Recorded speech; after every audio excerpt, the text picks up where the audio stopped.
the July 7th work session.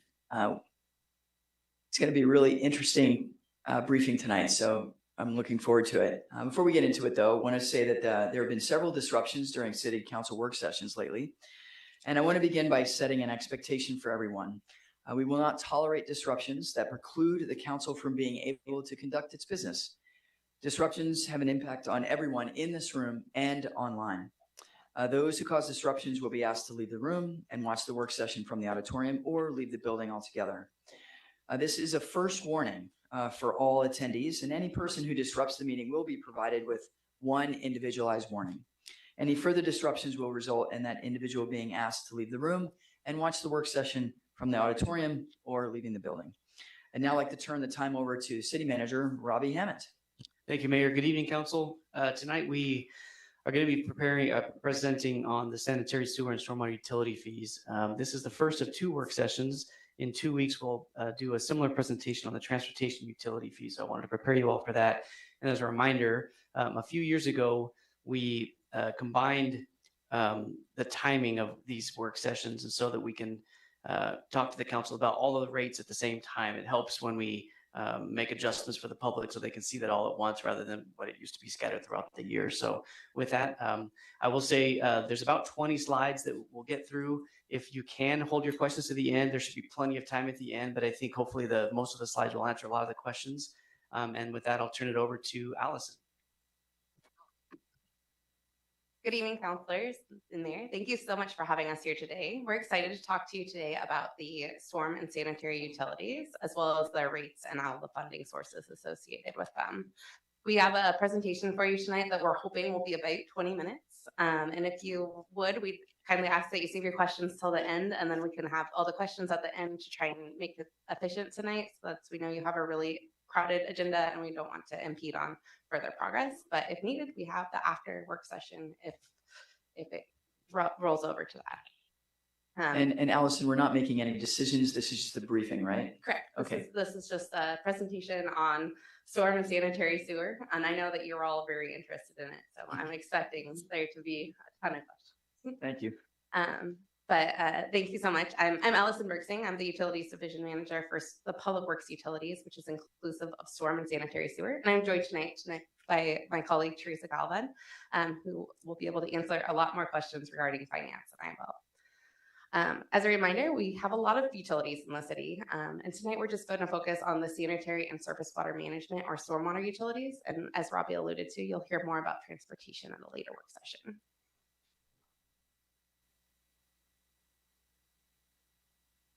So in general, when we're talking about utility planning, we have 2 really guiding documents that help us get to the rate study or the rates that you're adopting later on this year. So first is called the master plan. And the master plan talks about all of the things that go into funding a utility, including our programmatic operational costs and our capital improvement plans for replacing old and aging infrastructure, as well as adding new infrastructure to our utilities.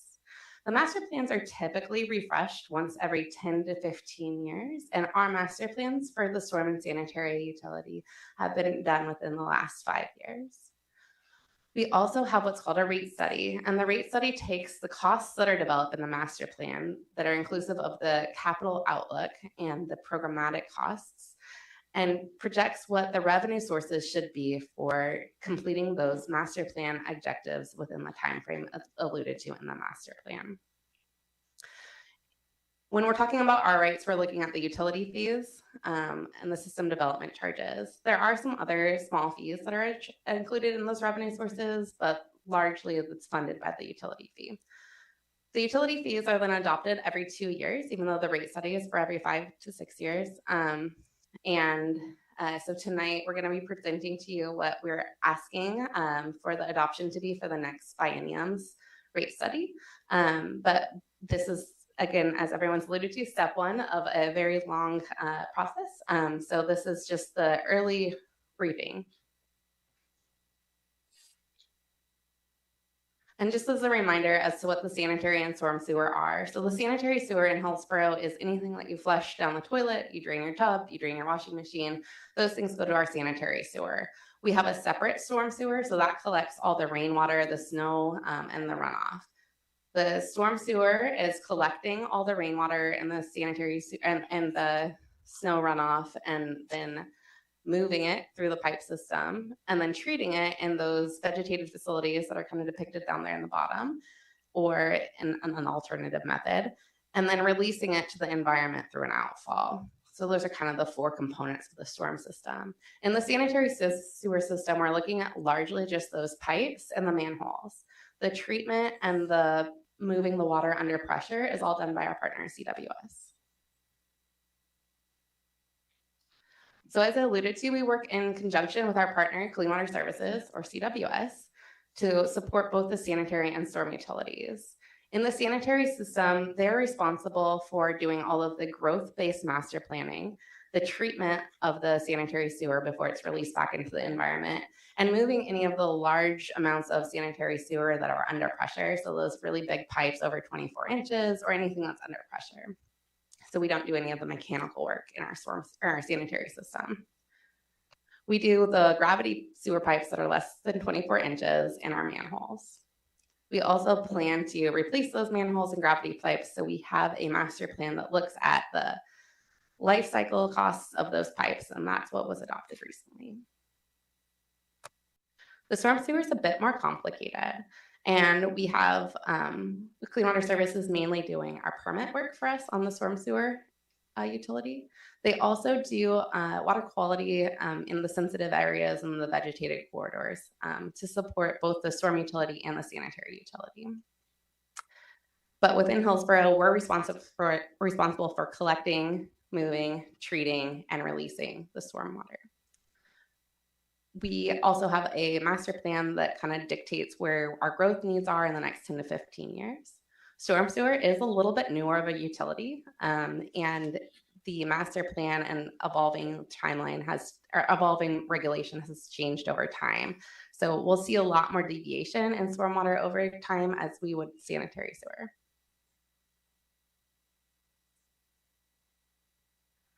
So again, talking about one too many. So talking about those master plans, the stormwater master plan was adopted in 2021, and it largely includes kind of those programmatic things like water quality rehab and cleaning out the pipes, and then working on those retrofits of the outfalls. But it also has our capital improvement projects that are inclusive of flooding, growth, protecting the stream, updating things for the current regulation, including the new stormwater detention policies. And we can talk about those in greater length at a different time if that's applicable, or I can answer questions as well. But the sanitary sewer master plan, we did just do a presentation on a few councils ago, and that was adopted this last year, even though it was completed in 2024. And it kind of details some of the replacing the aging infrastructure projects, including the manhole rehabilitation program that takes a lot of those manholes that are over 100 years old and either replaces them or lines them so that they don't crumble and cause backups in our sanitary sewer.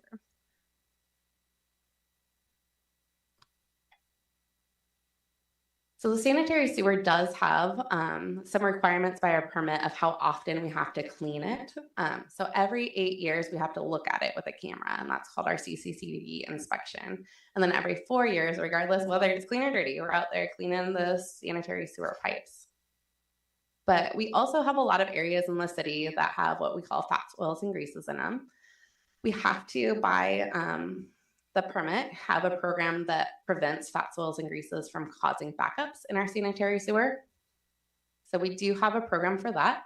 And we do have a program to rehabilitate the aging infrastructure, including any of the pipes that are failing or any of the manholes that are failing. But in general, we have about 289 miles of pipe and 7,300 manholes that we're responsible for. The storm sewer, once again, is a little bit more complex. And we do still have those performance standards that are regulated by the permit of things that we have to do every year. So we have to clean some catch basins once every year, and on some once every 6 years. We have to do street sweeping 12 times a year. There's a number of things that we're required to do. But as you can see, the nature of this work is very seasonal. So we have vegetative maintenance that's done twice per year, water quality repairs that need to be done periodically. And so it's a very complicated utility to manage. We have about 314 miles of storm pipe and 481 water quality facilities, along with 552 outfalls that we're responsible for. So this is that rate study that we presented to the council back in 2024.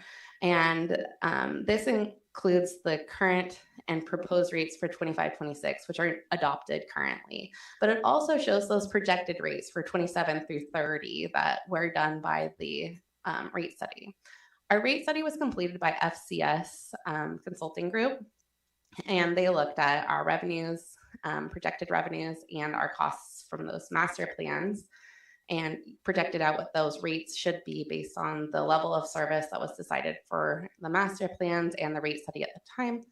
And we are showing those to you now just to level set where we are, because we are going to ask for less than those projected rates, knowing that there's currently not a lot of appetite in the ratepayers for higher increases, and we were looking really hard to find different ways we could be more efficient.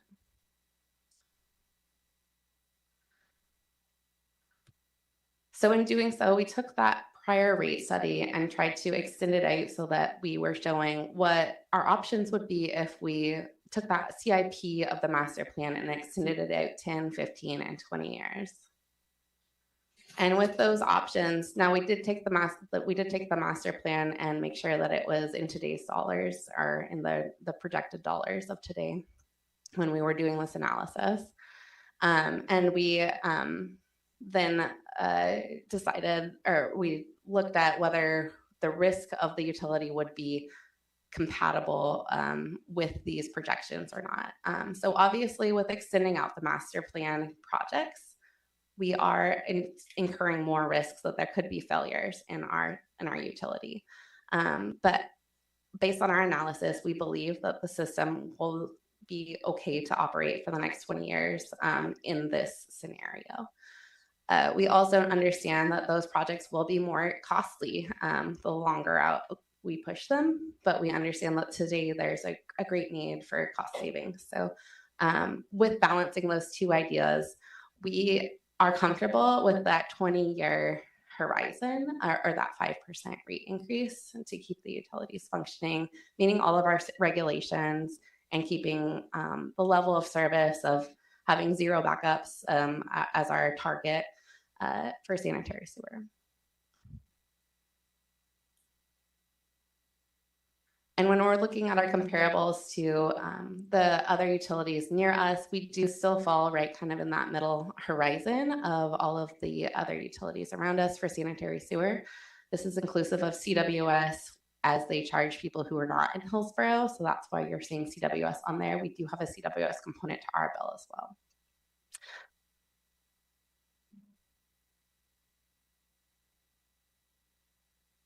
Similarly, in stormwater, we were able to do the same analysis.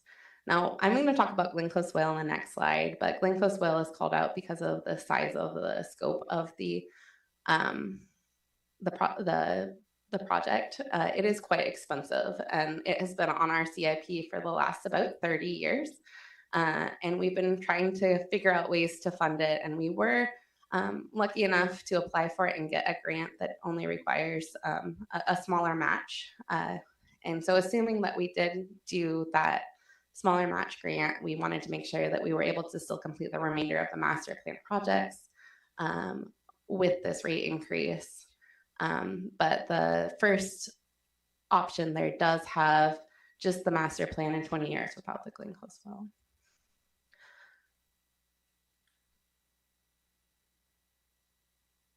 So again, as I talked about, that Glen Whale is a really old rail crossing. So it takes the Glen Whale underneath Connell, which is a street in Hillsboro, and it moves the swale from the Jackson School neighborhood across to the Connell Boulevard, or Connell Road, excuse me. And the box culvert that you're seeing on there is a wooden box culvert, so it's literally made of rail ties. And we think that it was built in about 1904, but it's unclear. And so it's potential for failure is a little bit higher than the rest of our system due to its age and material type. And that's why we have really worked to find funding sources for it, even though it's really expensive. It also kind of sits right on top of a water main. So if it failed, there's a potential for a lot of loss of water and some other issues with other utilities as well. There's a gas line and some sanitary sewer. So it failing could be a true problem for a number of utilities. But it is stable right now. There's no need to run out and worry. They built them well in the 1900s.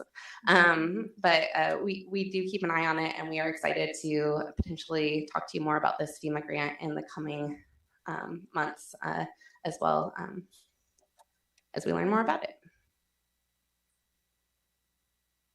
When looking at our storm sewer bill, we again are kind of in that middle quadrant of the storm sewer. Our storm sewer is a little bit harder for us as compared to other cities because we don't have a lot of fall. So Hillsboro doesn't have any hills in it. I like to say that every time because I think it's funny. But when you don't have fall or like hills to move the water, it requires a lot bigger pipes. Bigger pipes mean more money. And then as we have more large pipes and more large facilities, because we're kind of at the bottom of the drainage basin, everything does cost a little bit more. And we have some older infrastructure that we're working to kind of repair. But that being said, we are doing our very best to do efficiency studies and find the best ways to do these so that we are doing it with the least amount of dollars so that we can find.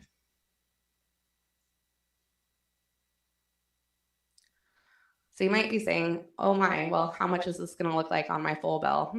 So we took the proposed rate increases from Clean Water Services, as well as what you'll hear about from our transportation partners and our water partners, and put them on a full stack comparison of what the typical bill looks like today and what it would look like in 2 years from now based on these rate increases. And so a total rate increase for your utility bill in year one would be about $4.18. And in year two would be $6.57. So a 2.8 and 4.3% increase respectively. And this is inclusive of that CWS rate increase that was just adopted last in July.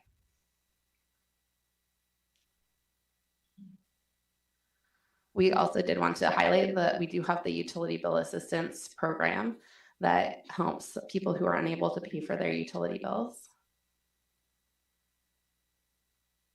And we also wanted to kind of, again, show what that bill is going to look like for those who aren't as familiar. There are a lot of lines on this bill. So the ones that we're talking about tonight are those kind of highlighted in green lines. The sanitary sewer is inclusive of both the City of Hillsboro and the CWS fixed charges and the usage charges. So the average use we combine because of line item spacing on the bill, but that average use is for both us and CWS, and then the fixed charges are detailed out. And then the surface water management is our stormwater utility fee, and that's that $19. So today we're just here to talk to you about kind of that proposed and get kind of the feedback on whether you want us to continue on with the mindset of that 20-year horizon, which is what we're most comfortable with as far as extending out the CIP. And then you'll also hear from our transportation utility next council. And then once we get that kind of feedback, we would pursue engagement with the public to explain that those rate increases are coming. And public input would be available at the October 13th open hearings. And then there would be a presentation at the Finance Committee on October 13th, and then the open hearings in November. And a rate implementation in January. So that is my presentation, and thank you so much for holding your questions till then. Thank you, Allison. Are there any questions? Councillor Embry. All right. Why I noticed that that Hillsboro is going for a DEQ local agent status. What's the reason?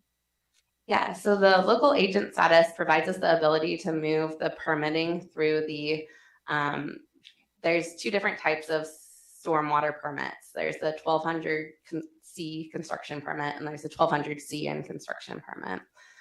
Getting the local agent status takes away the redundancy of us and CWS doing the same work. So if we're doing the bulk of the plan review, we can then take that 1200C directly to DEQ ourselves. If we don't have the agent status, we are taking it to CWS and then CWS is taking it to DEQ on our behalf, which is adding an additional 2 to 5 weeks to the timeline for development.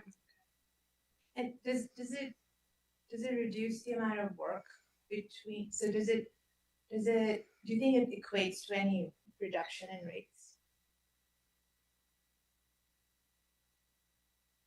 I think that would be hard to detail out. I can look into that further, but I would assume if it is, it would be minimal. I would assume we do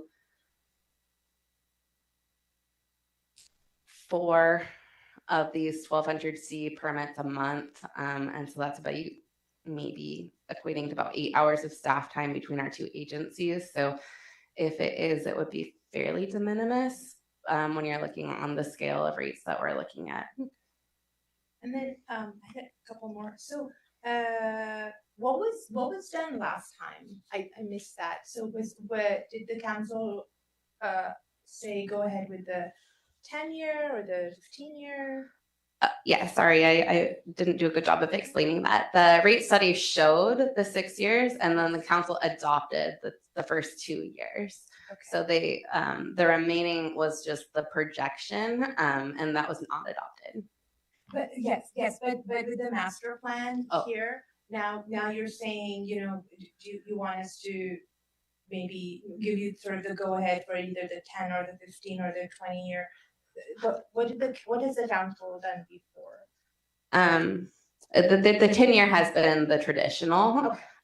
The master plan does not necessarily detail out the horizon. It just details out how much work there is to do, and then the rate study can detail out the horizon, and the prior rate studies were 10 years.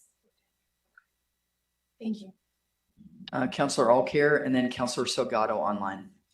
So the last time we raised rates, when was that? We had a rate increase each year of the biennium. So I'm recalling though, the last time we raised rates, that we got a lot of backlash from community about the rates. Okay. And then we convened again and changed our minds about the rates that we were going to charge. That's what I'm recalling. I don't, you may be thinking of the water rates, Councilor Alcare, that would have been the Utilities Commission, but I think on these, we got very little feedback over the past couple of years about these rate increases from the community. Okay. I'll try to remember if there was another increase that you might be thinking of, but for these, I think there was very limited feedback from the community on it. Okay. Can you help me understand why Forest Grove is so much less expensive than Hillsboro for water rates? And possibly explain why Lake Oswego is so much higher. I can attempt to.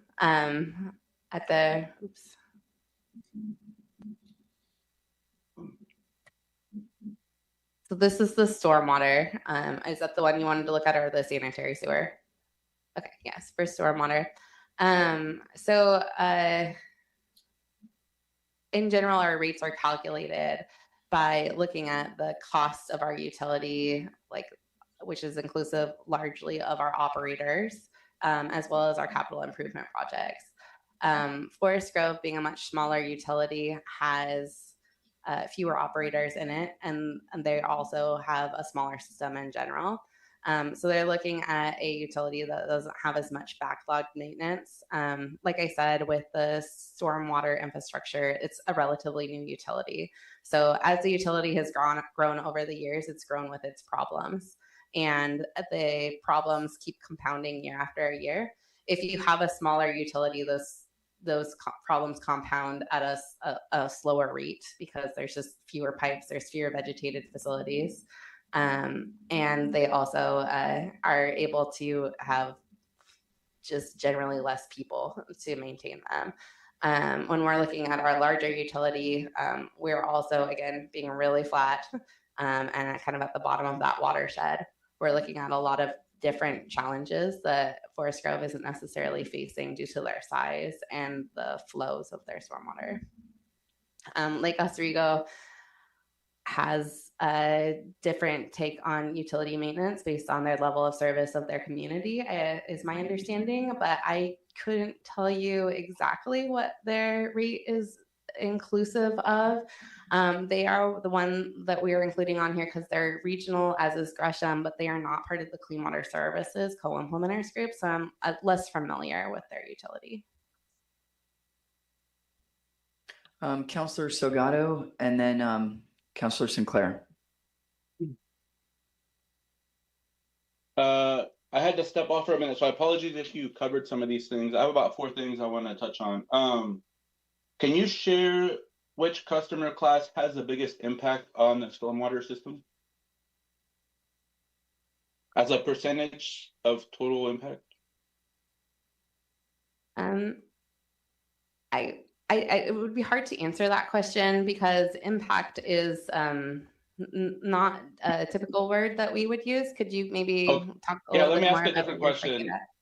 Yeah, let me ask a different question. So it's my understanding that we charge stormwater by the gallon, right? That's processed by the account. We charge it based on a equivalent service unit. So based on the amount of impervious area that a customer has. Yeah, and so for the water utility, we have different customer classes. We have residential, and then we have industrial. Do we have that for the stormwater? Is everybody charged kind of in the same class, quote unquote? I apologize. It's equivalent dwelling unit for stormwater, and everyone is charged the same based on equivalent dwelling unit. So that's a loaded question. So let me unpack it a little bit. We are partnered with Clean Water Services, so their rates and charges and our rates and charges are married. And we've an agreement with Clean Water Services that we will keep the same calculation for equivalent dwelling unit for each of the utilities so that we don't have different places within the region charging things in a different way. So everyone in the Clean Water Services co-implementers jurisdiction uses the same methodology. And that is based on what we call an equivalent dwelling unit. So that's essentially one single family house is charged the same amount of impervious area. Now, when you develop something like a Fred Meyers or an Intel or what have you, we calculate how much impervious area each of those facilities is, and we charge them based on the number of equivalent dwelling units. So like a Fred Meyers is being charged a lot more than one single family house there. Thank you. I get it. Yeah. I get it. So I see. So there's no different classification like there is in water. So the question doesn't make sense. So thank you for that, but that's helpful in understanding how you charge it, because I don't think those details were in there. And then also a request, something that could be helpful for ratepayers to understand where the money is going. The county has this graphic that shows a dollar bill, and it kind of sections off, this goes to staff, this goes to rent or whatever. If there's a way to do that for our utilities, I think that would be really helpful for people to understand all the costs associated with it, right? So that's just a request. And then also, I would like to just understand more about the types of funding that go into funding these types of infrastructure projects. So I get the ratepayers take on some of that cost, but we also have a lot of taxes that are related to infrastructure. So are there other kind of a stack of taxes that we pull from for these types of projects, or is just specifically ratepayers that cover the cost on this? So we have what we call SDCs, system development charges for each utility. System development charges pay for growth in the utility. And then we have the rates are divided into our operating costs and our capital costs. And so when it comes to the additional fees that we collect that are revenue sources for these particular utilities, those are the lion's share of the fees. So any work that we do is typically done with those two fee sources. Now, we are working in partnership with our development community, and when they put in development, they are responsible for upgrading the system to make sure that the capacity is sufficient for any changes that they're making to the system. So if like someone comes in and develops something that is going to cause our storm system to flood, they're required to do a downstream analysis and then upgrade the system prior to development, and they're not allowed to develop until that time. So generally, our ratepayers are just paying for decaying infrastructure, and the system development charges are paying for growth. That's typically how we're structured. Oh, thank you for that distinguishment. And then one last question. You mentioned that there's a meeting in September. What type of input are you looking for from the community at that meeting? I think that at that time, that would be times to share whether they're receiving adequate service, if there's things that they would, obviously our hands are somewhat tied on our requirements for the permit conditions, but if there's things that we can make effective change on, we are always open to hearing about that. We are doing our very best to keep costs low because we've been hearing from the public on that, and you can see that in the reductions that we're already making. I'm very sympathetic to that. Being a ratepayer myself, I want to keep those low as well. But I understand. Yeah, I would just ask and request that we communicate the expectation clearly to the community and share that this is an information sharing session and not a community input, because I could see a community member seeing a public meeting like this and say, well, I'm going to go speak up against increasing fees.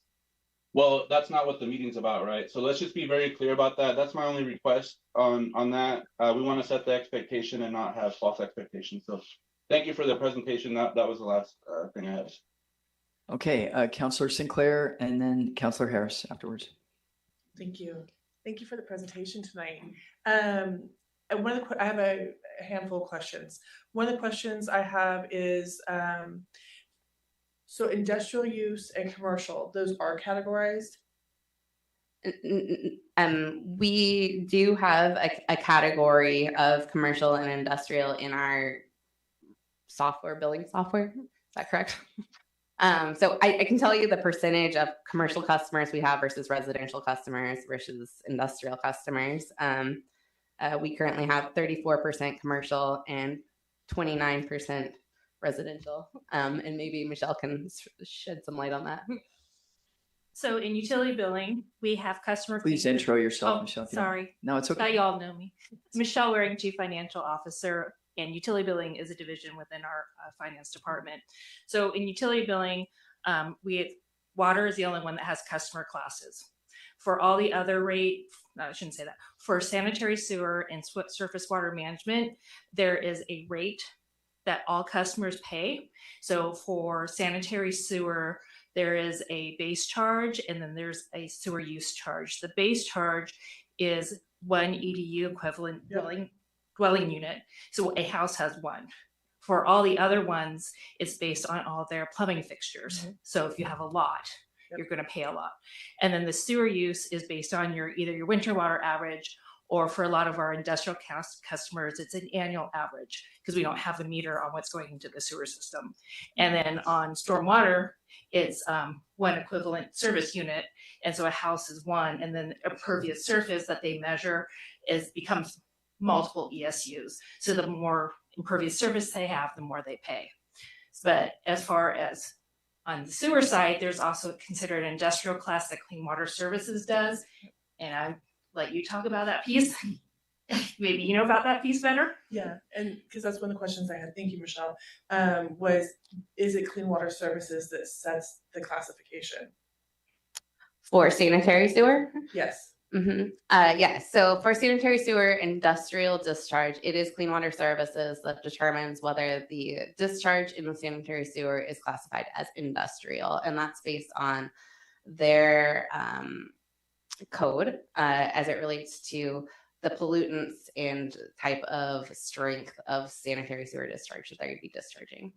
And since we mirror what they do with sewer, then we also would classify as soon as they do, correct? Like we'll be talking about data centers down the road. So As we create more regulations, will that happen simultaneously? we don't do a customer class in that way. The industrial program is something totally separate that Clean Water Services manages, and they charge a bill for those industrial customers in their program. So our job is to charge for domestic use. So in whatever you pick, an Intel, a Fred Meyer, we are the sanitary sewers about with this stuff that's going into domestic use, going into the sewer system. The industrial side that Clean Water Services is all their industrial stuff that we are not billing for. That's Completely treated separately. I don't know. It's billed separately. All of the sanitary sewers treated the same with a treatment plant. But it is billed separately, and then they have a whole team of folks that go out and sample that and look at the discharge locations and the discharge pipe size. There's a lot of things that go into that, including how often they're allowed to discharge, when they're allowed to discharge, because the wastewater treatment plant operates differently if there's a big glug of water in it versus during the day or at night. So they work really hand in glove with the industrial discharge customers. I will say that currently I don't believe the data centers qualify as an industrial discharge customer in the Clean Water Services arena because they aren't discharging that much wastewater. So they would be categorized as classified as commercial. Currently, I believe they are, yeah. But it is the same treatment. It's the same treatment. Yeah, all of the wastewater is commingled into one pipe and then goes to the wastewater treatment plant and receives the same treatment. And so if, like Councilor Salgado was saying, if we are hoping to have a breakdown of those uses for our ratepayers to understand, that doesn't happen unless Clean Water Services gives the green light.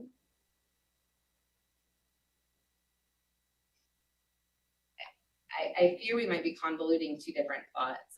One is based on like the treatment and the chemical treatment of the water, and then the billing of the water. I think we can break down the billing.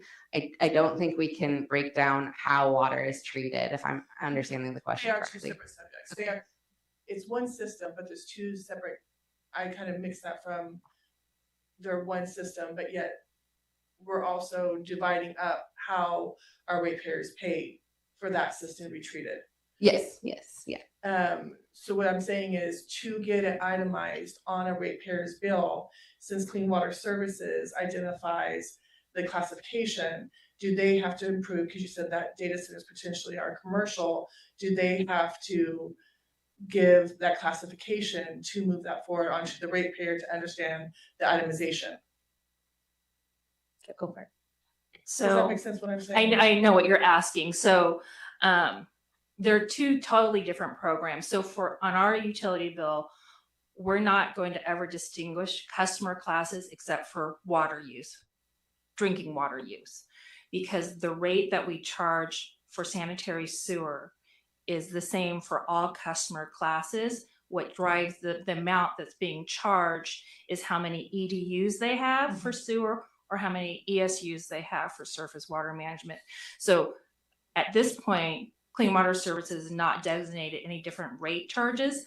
And then their program, their industrial program that they monitor, that they bill those customers who have to go into the program and do all the stuff that they do, don't understand their program enough to speak intelligently on it, is they bill it, and it's a totally separate rate that's in addition to what they're already paying for the domestic that we are billing. Does that answer your question? And I can go offline. Okay. No questions. All right. I sorry to go down that rabbit hole. And my last question, if I may. Oh, go ahead, Robbie. I was just going to add, in speaking with Raheem, who is now over at Clean Water Services, obviously, they are actually working on some frequently asked questions about data centers specifically. I'm not sure where it's at, but it'll be a lengthy number of questions that I think will hopefully get to what you're saying. It's harder for us to maybe answer those, but they're going to come up with some technical questions or FAQs that hopefully we'll be able to share with the council in the coming weeks. Okay. And then the last question I have is about treatment for stormwater. Is that part of that treatment process considering temperature? Temperature is a pollutant in stormwater. So yes, we do try and treat for it the best we can.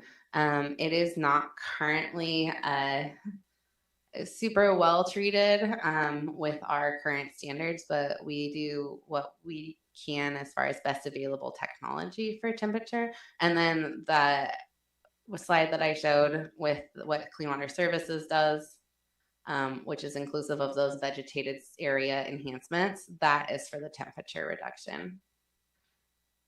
So they are working more on the temperature reduction side in their programs. And that goes hand in glove with the unique permit that we are able to have with Clean Water Services that combines both the stormwater and the sanitary sewer into one permit, so that we can get credit for the temperatures that we're doing for both stormwater and sanitary with these vegetated corridor enhancements and sensitive areas. And they're able to do a lot more with the money. Thank you so much. Thank you. Councillor Harris. Thank you. Thank you for the presentation. Excuse my voice. I'm trying to recover from a cold here. A couple of questions. You testified a couple of times that that you have to do things at certain years, like cleaning, inspections. When you say have to, is that a federal law? Is it a state statute? Is it best practices? Is it an insurance requirement? Why do you have to? Yeah, that's a great question. I'm sorry I glossed over that, but so we are bound by the Clean Water Act at the federal level. And then that is then further implemented with the MPDS permits, or what we have is what's called the One Water permit that Clean Water Services has. And then within that permit, they detail out what's called the permit standards. And then we are required to, or the performance standards, excuse me, and we're required to meet those performance standards to be in compliance with the permit, which is regulated by the Clean Water Act. Okay. Second question here is looking at the current rates charged for stormwater and sanitary, and looking at your charts, just a quick look at it, looks like Hillsboro is the highest of the Clean Water Services districts in the Clean Water Service District. Is that correct or not? So those are based on last year's rates. So we are anticipating other utilities to go up as well. But at current, we would be one of the highest. Yeah. Well, if you take out the white, if you're just looking at the orange, right? Yeah. And that's, I think, on both of those charts from what I remember. Yeah. Yeah. So next question is, let me go to my notes. Oh, so from what I could tell, again, because there's several different rates shown in here and different calculations, it looks like just the city of Hillsboro's portion, not Clean Water Services portion, looks like you're looking at a 5% rate increase. Correct. Yeah. All right. So I've talked about this a few times. This is more of a meta opinion, not directed towards this presentation directly, but I'm really concerned about an affordability issue in this city. Social Security COLAs went up 2.8% this year. They've historically gone up 2 to 2.5%. Wage increases are about 3.2 to 3.5% every year. So every time I see a 4 or 5% increase in utilities, when you don't just have one utility, a homeowner has several utilities coming in, and if they're all in excess of what expected wage increases are, more and more of a paycheck is going to go towards utilities and towards the city. And I just have a real concern about stacking all these 5% increases on top of each other. If someone's on Social Security or even a wage earner getting a 3.5% raise. And that's just a concern I have. Now, with the electrical rates maybe going down a little bit, maybe a homeowner can afford a little bit higher rate to take care of the Glencoe swale or whatever.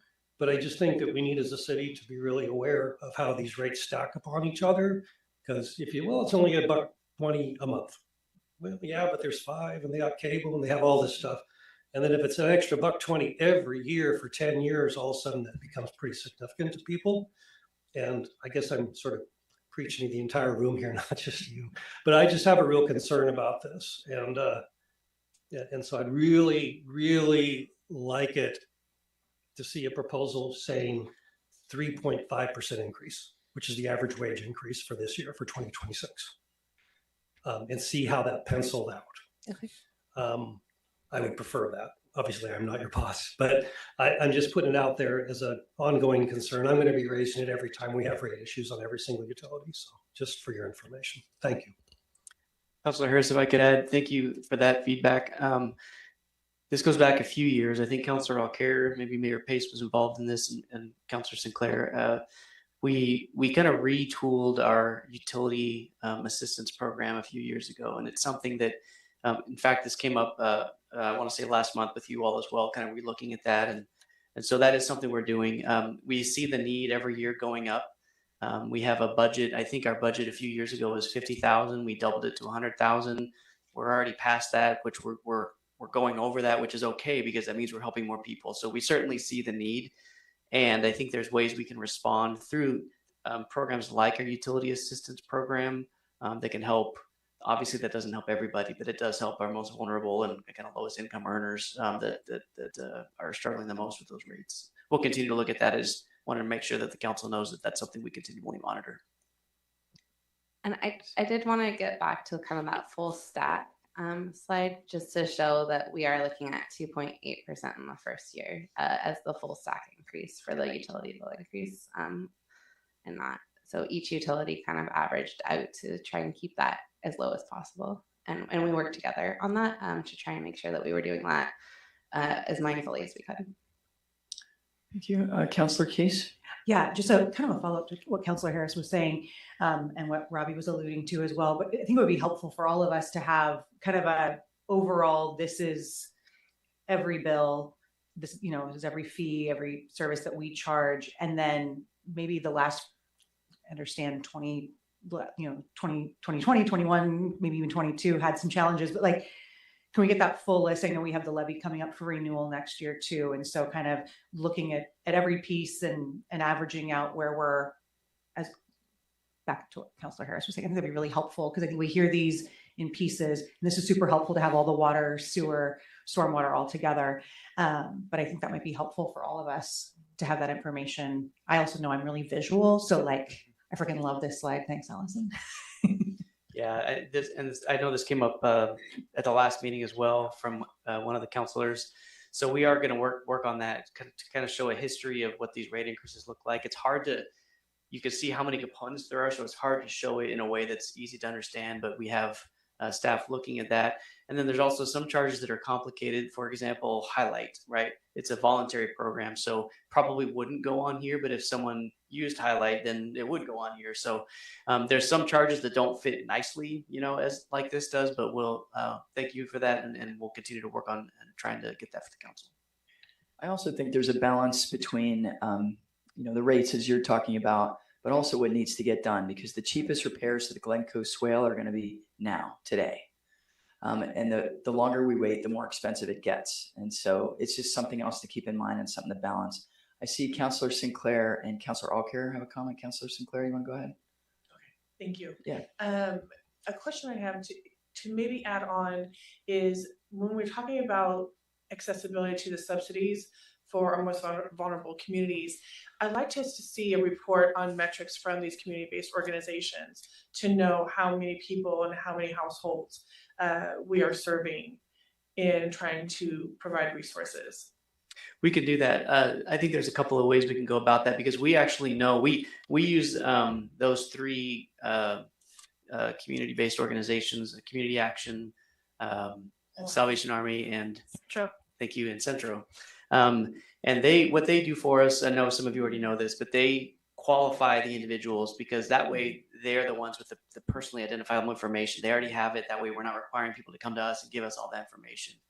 But then they do give us, who qualified, and so we know how many households we serve, so we can get that pretty easily for the council. I have the number.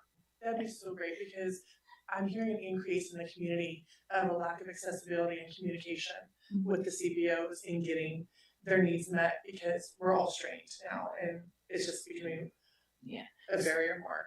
So, so for fiscal year 25-26, which we just ended, we helped 1,190 unique customers.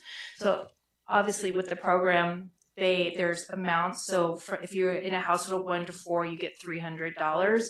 And it's a rolling 12 months for when you apply. So that equates to about 2 bills. So we'll be looking at this, and we'll probably be coming back to increase these amounts. And so the total amount of revenue forgone was $190,679. So the program is being used more, and we do meet. Our utility bill manager talks to the CBOs on a regular basis, and we meet with them annually to talk about the program. How's it going? They have I think it's September, we plan to meet with them. And last time we met with them, they were the ones that talked about the tiered support that we give. And so that's why we went to the 1 to 4, the 5 to 8, and the 9 over. Before it was just like one flat rate regardless of your household size.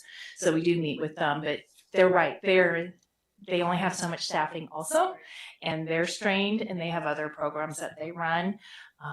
And so we work with our customers the best we can, and we give them the time to work with the CBOs. And if we know they're in the process of working with them, then we don't discontinue water service or things like that.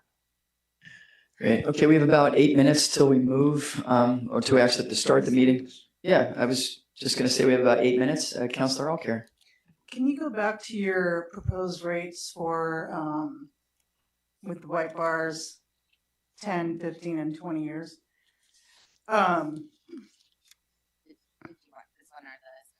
No, the other one where you're proposing.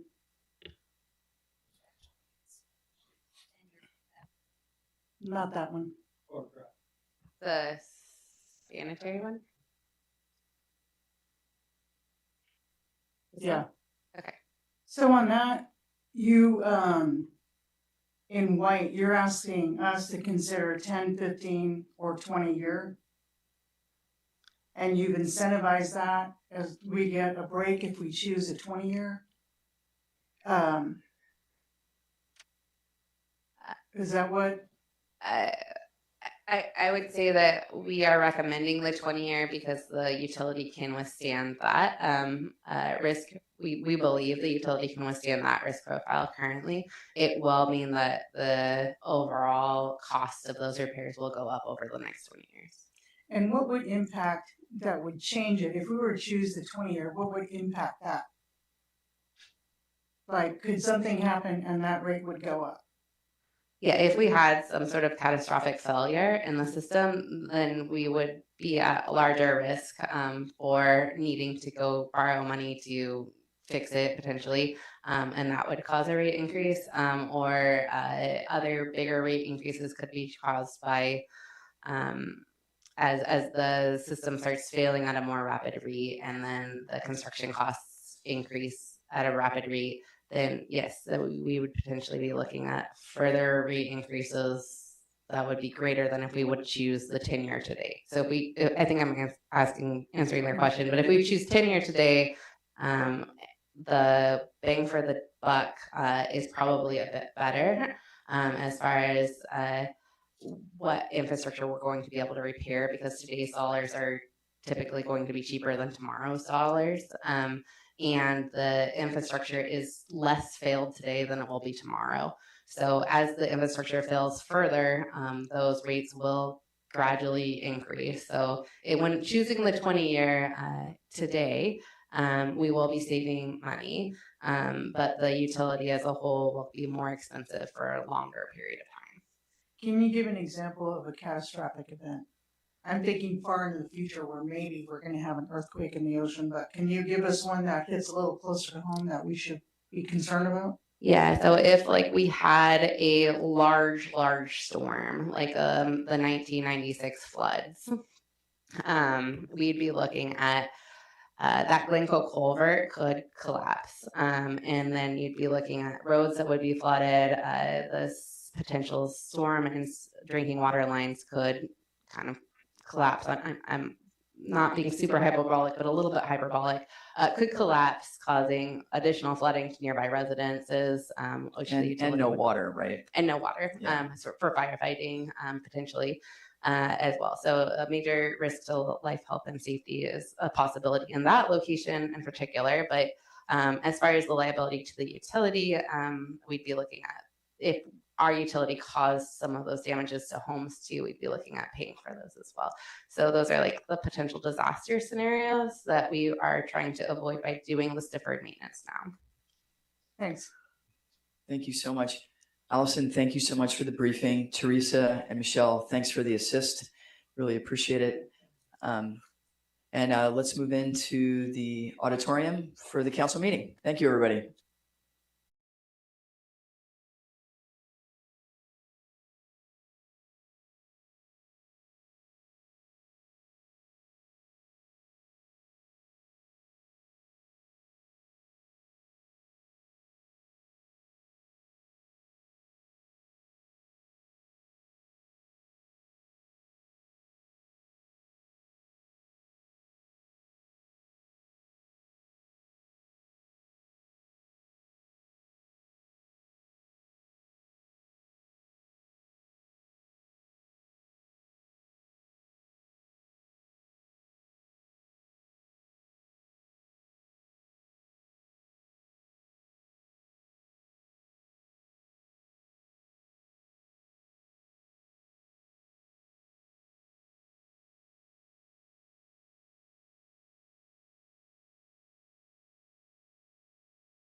If we could have all the counselors come up, please. This meeting is being recorded. I'll move this in a minute. Thanks. Okay, welcome everyone to the July 7th, 2026 City Council meeting. Thank you for joining us this evening. For translation services, please use the QR code on the poster on the left-hand side of the room or on the front page of the agenda. Before we get started, I just wanted to make some announcements. There have been several disruptions during City Council meetings lately, and I want to begin by setting the expectation for everyone. We will not tolerate disruptions that preclude the council from being able to conduct its business and hear from the community. Those who cause disruptions will be asked to watch the meeting from the conference room across the hall or leave the building. This reading right now is deemed as a first general warning to all attendees.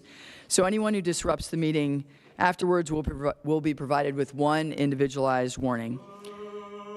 Mr. Brown, you now have a second warning. So, all right. So anyone who disrupts the meeting will be provided with one individualized warning, as you just saw I did with Mr. Brown. And any further disruptions will result in that individual being asked to watch the meeting from the conference room or leave the building. Mr. Brown, that is your third warning. Security, can I ask you to see Mr. Brown out? Thank you very much. To keep the space welcoming, inclusive, and accessible for everyone to avoid disruption, we ask that all comments be shared respectfully. To begin this meeting, I invite you to join me in the Pledge of Allegiance.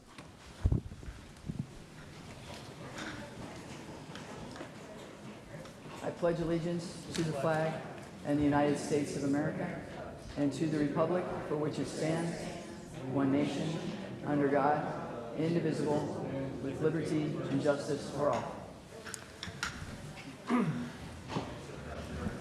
Amber, may we please have a roll call? Mayor Pace, Here.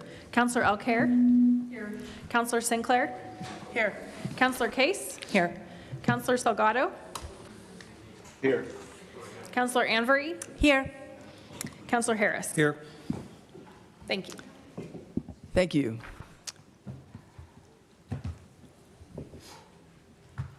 Mr. Brown, I'm asking you to leave the building, or to leave the room, please. Yeah, you want me to leave the building? I do, yes, because you continually disrupt the meetings, and you've been warned. Why is that? Security, can we have him escorted out, please? I'm just here eating my food. You're also not supposed to be eating food inside the auditorium. Thank you. We'll pause the meeting.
Okay, our first presentation is a proclamation celebrating Disability Pride Month, and I'd like to invite Jessica Stark and Rochelle Schoenthal to join me at the podium, please. Thank you.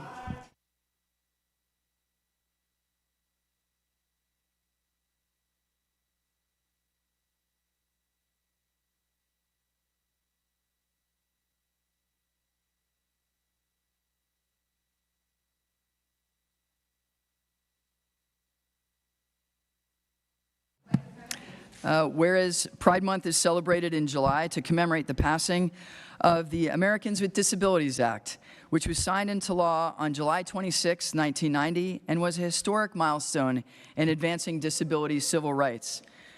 Whereas the purpose of Disability Pride Month is to honor and acknowledge the experiences, history, strengths, contributions, and achievements of people with disabilities.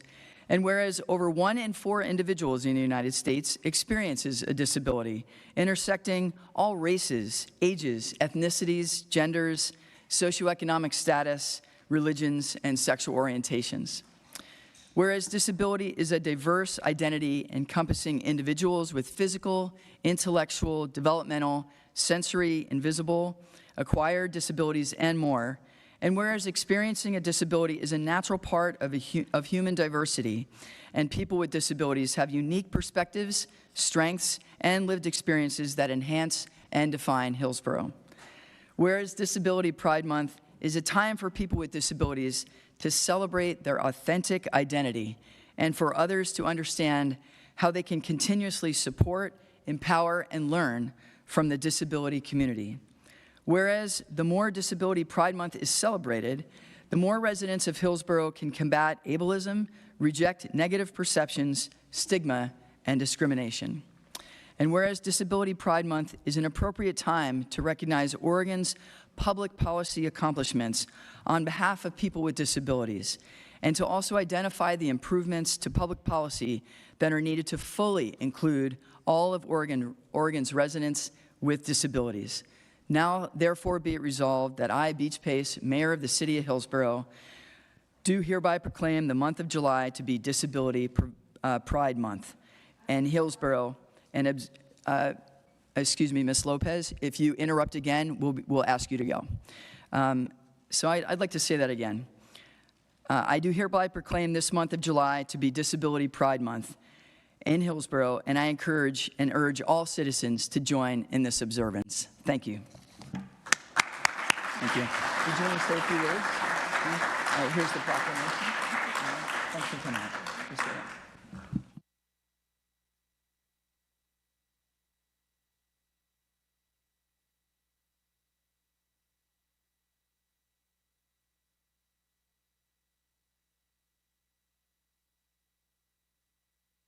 Okay, moving to public comment now. Persons wishing to speak will be recognized at this time. If you are here in person and wish to speak, please fill out a yellow card and give it to the staff that are collecting them, or you can give it to the city recorder, but actually give it to staff. Staff, could you raise your hand? So if you need to give a yellow card to staff, you can give it to Michaela right over there. When you are called on, please use the microphone at the public comment table in the center of the room right there. The microphone is live when the green light is on, and you will need to tap the purple button at the base of the microphone to turn on the mic. We have one person registered to speak virtually, and the deadline to register has now passed. This is called public comment because it's time dedicated for you to inform the City Council about your views. This is not a time for the public to address the audience or the general public. Please direct all comments to council. Each person will have up to 3 minutes. If you exceed those 3 minutes, we will ask you to step down. I will tell you when your 3 minutes are up. Plus, you'll see the timer above council. If you refuse to stop your presentation, it will be deemed as a disruption, and you will be asked to leave. If you feel you have to publicly express support for a comment or a viewpoint, we ask that you do so quietly in a non-disruptive method, such as snapping your fingers, a thumbs up, or what's known as in ASL as clapping, but you just go like this. So it's quiet, but the person who's testifying can still be heard. Clapping or calling out or making any verbal outbursts not only interferes with people's ability to hear clearly in the room, but it also disrupts the audio for those attending virtually. So please do not disrupt in a way that would disrupt the audio or the proceedings going on in the room. Again, to keep the space welcoming and inclusive and accessible for everyone to avoid disruption, we ask that all comments be shared respectfully. And tonight we are pleased to hear from you, and we'll begin hearing from our virtual testifier, which is Andrew Allen. Andrew, you have 3 minutes, and Ellie R. is on deck. So. if Mayor we- Pace, I don't see that Andrew Allen is logged on. Oh, he's not on. Okay, great. Well, not great, but he's not here, so we'll move on. Okay, so LER, if you could come up. Thank you. And Andres is on deck. So Andres will be after Eli. Excuse me, not Ellie. Eli, sorry about that. Okay, you have 3 minutes. Good evening, Mayor Pace and councilors. My name is Eli. I live near Maine and Cornelius Pass. I'm here to testify today because this community has lost a member by the name of Connor Navarro. Today, I testify in solidarity with Connor's mother, Charlie Navarro, about pedestrian and bicyclist safety. On June 23rd, he was struck by a vehicle and killed while riding his bicycle home near East Main and Northeast Century Boulevard. I only live 2 blocks from where it occurred, and I ride my bike through that intersection at least once a week. I passed his memorial on my way to this meeting today. Connor's death was completely avoidable, and the city has let him, his mother, and our community down. Maine, Northeast Cornell, TV Highway, Cornelius Pass, Northeast Brookwood are multi-lanes, some parts up to 5 lanes, with effectively 0 feet, let alone miles of protected bike infrastructure. The only exception is the north end of Cornelius near Intel. There are protected bike lanes on Northeast Jackson School Road, where the new built homes cost $900K, and the speed limit is only 30 miles per hour. But the busiest 5 roads in the city, which reach up to 45 miles per hour, all the cyclists have is a white lane of paint to tell the cars where they can and cannot go. Pedestrian crashes account for 3% of all traffic crashes in the metropolitan planning area. 22% of all pedestrians hit by a vehicle will die or experience a life-altering injury. Washington County has the highest percentage of fatal pedestrian crashes in the metro area. The nightmare occurred right where the Century Boulevard expansion will go. It will unnecessarily increase noise pollution, traffic, and expands a dangerous intersection into a 4-way. This puts community members, especially children, at risk. We demand the following immediate actions. Within 30 days, lower the speed limit by 5 miles on Main and Century Boulevard and install rapid flashing beacon eye signals at the intersection. Within 12 months, install protected bicycle lane infrastructure and smart signal detection for approaching pedestrians and cyclists. Abandon the Century Boulevard expansion and defer the $43 million budget to implement these safety measures not only on Main and Northeast Century Boulevard, but also along Cornell, TV Highway, Cornelius Pass, and Northeast Brookwood. You could redirect funds from the $95 million budget for the Hillsboro Police Station into something that would actually keep the citizens safe. City Councilor President Harris and Councilor Sinclair, you are on the Transportation Committee. We can make this happen without breaking the bank. We don't have to build protected bike lanes that cost $500K per mile. Installing colored bollards or cement bike lane separators are a cheap and effective measure we could take. We must make this city safe for our cyclists and pedestrians. Thank you. Next speaker is Andres, and after Andres is Melanie Bond. Andres, come on up. Hello. Okay, Andres, you have 3 minutes, and your clock is over there. Hello, Hillsboro City Council. I wanted to start by congratulating all of you for showing up in person. You guys are really setting the bar high. I want you to mentally backtrack through the past few public comment sessions. Does any moment from these past few months make you honestly think, to yourself, yeah, my constituents think I'm doing a good job. Yeah, people are fine with more data centers. Looking at how you've treated this genuine crisis, it seems like you don't care, while the people you lead are screaming at you to stop killing the city they know and love. You are all truly a sorry excuse for a city council, and you should be ashamed of yourselves. For me and all my friends who want to start a family, settle down, and build a life here in Hillsboro like I know all of you have, how are we supposed to tell our future kids that our elected officials constantly lied and stole our opportunity to wake up every morning to the landscape and community that by then will be nothing but a memory? The only reason that people aren't more upset is because you have done such a fantastic job of hiding these projects and muddying the waters when it comes to data centers.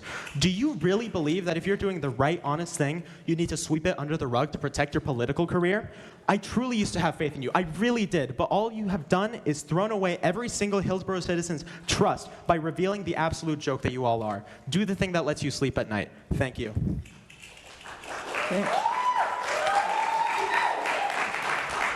Next speaker is Melanie Bond, and after Melanie is Garrett Fleenor.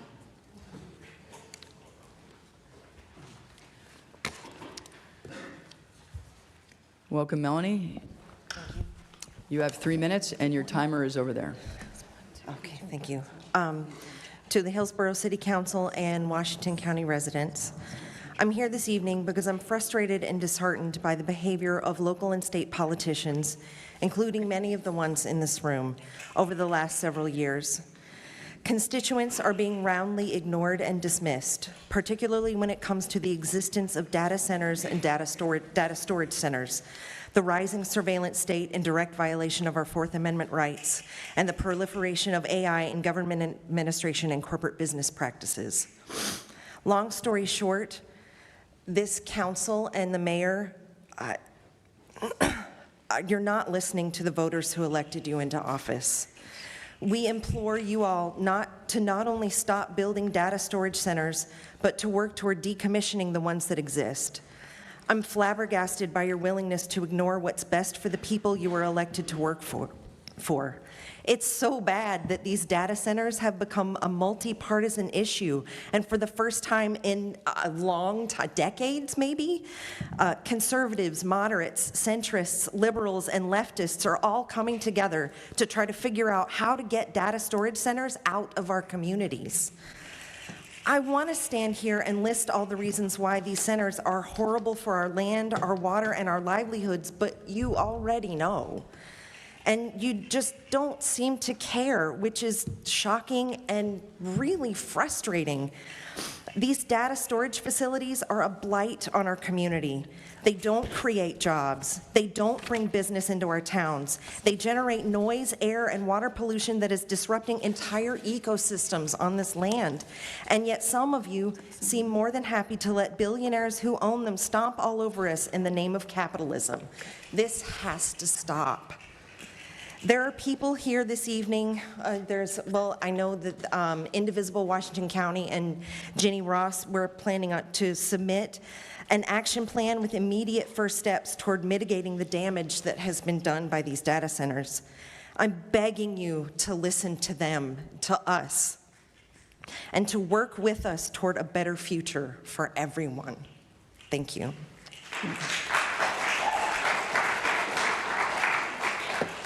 Next up, we have Garrett Fleener, and then we have on deck Matt Ellenberger. Hello, Mayor, councilors, friends. My name is Garrett Fleenor, and I'm the first vice chair of the Washington County Democratic Party. I'm here tonight on behalf of the party to speak on the topic of the Sky Harbor appeal. In June, our party voted with an overwhelming majority to oppose the Sky Harbor project and support the appeals that are now before you. Councilors, the Sky Harbor project will increase the number of private billionaire-owned jets that will be flying in and out of Hillsboro. These private jets are the most inefficient and polluting mode of travel, and Sky Harbor wants to build a parking lot for them. This will affect the whole county. The approach and takeoff paths for these jets cross over our neighbors and friends in Tualatin, Tigard, Beaverton, Aloha, North Plains, and Helvetia. This has regional impact, and I want to call your attention to the fact that the decision that you will make when you consider the appeal will affect all of the residents of this county, not just Hillsboro. Hillsboro doesn't have a 10,000-foot wall around the city limits. The pollution, both noise and exhaust from these jets, won't be contained inside the bounds of the city. If such a wall existed, Sky Harbor would not want to build a hangar at the Hillsboro Airport in the first place. You all have a responsibility not just to your residents that will be impacted by the costs and fallout of this project, but also to the rest of the county. When we come to testify in support of the Sky Harbor appeal on the date that you all set tonight, you will hear from many people from around our county who are not residents of Hillsboro. Please listen to them. Treat them as your own residents. This project affects all of us, but the nature of our government system has made you all the decision makers. So we must come to urge you to support the appeal and deny this project. Thank you for your time tonight, and I look forward to speaking with you again on this topic when you consider the appeal in August. Matt Ellenberger, and on deck we have Susie Logue. Okay, Matt, you have 3 minutes, and your timer's over there. Thank you. My name is Matt Ellenberger, so I live at the intersection of East Main and Century Boulevard. Hey, Matt, hit the button so your mic is on, and Good. Can we please, thank you, can we please, okay, the timer's been restarted, so go ahead. Awesome. So my name is Matt Ellenberger. I live at the intersection of East Main and Century. As the gentleman started with today, that's where Connor Navarro unfortunately lost his life on June 23rd. Investigators with the Washington County Crash Analysis Restriction Team, they confirmed speed was a factor in his death. The driver failed to obey a traffic control device. It was not a freak accident, predictable result of a road built to move cars fast through an area full of neighborhoods and families. These families have students, runners, cyclists, all live within this area, and residents commonly refer to the road as a freeway due to the disregard for safety in this area. His death was not the first incident at this intersection. There's been many incidents over the years, dating back in 2014 is a recent one that I recall, where a car at a high rate of speed at 4 o'clock in the morning struck the concrete wall next to where Connor was hit, ejecting 2 passengers that I found at 4 o'clock in the morning as I jumped the concrete wall behind our home. One woman was laying bleeding face down in a bush. I had to adjust her head to make sure that she could breathe. The other gentleman had a broken pelvis and was laying in a different part of the bushes. The driver attempted to flee, and we had to hold him there as well until police arrived. There's been other incidents at this intersection where we've had to break windows, cut seat belts, witness the tops of cars be pulled off to extract individuals who've been trapped. This was not a surprise, as many incidents have happened here, and these are only ones that I described to you where I've actually been home. I'm not a trained first responder. I didn't volunteer to be one when I moved to Hillsboro in 2015. Out of moral obligation to help others in a way that I would want someone to help me, I've done what I can. In the instance of Connor, there was nothing that I could do. Fortunately, I knew this day would come and we faced a situation. Hillsboro police estimated the driver was traveling as fast as 70 miles per hour at the moment of impact through a signaled intersection surrounded by schools, homes, and families on a road posted nowhere near that speed. That's not a lapse in judgment. That's what happens when a road is engineered to make that speed possible in the first place. Connor's mother has said it plainly, this is a known problem intersection. The city let her down. We've all been let down at this intersection. We're not asking for a study that sits on a shelf. We're demanding that the council commit to a redesign of East Main and Century that prioritizes human safety over vehicle throughput. Narrow lanes, protected infrastructure, proper measures that protect human life and make it physically difficult to drive 70 miles an hour through a residential intersection. No city, no council, no state, no individual will ever go on record to say that they prioritize traffic patterns or convenience over human life.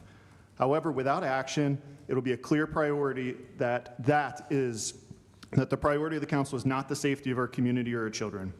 Condolences, apologies, sympathy, don't bring Connor back. Thank you. That your time is up.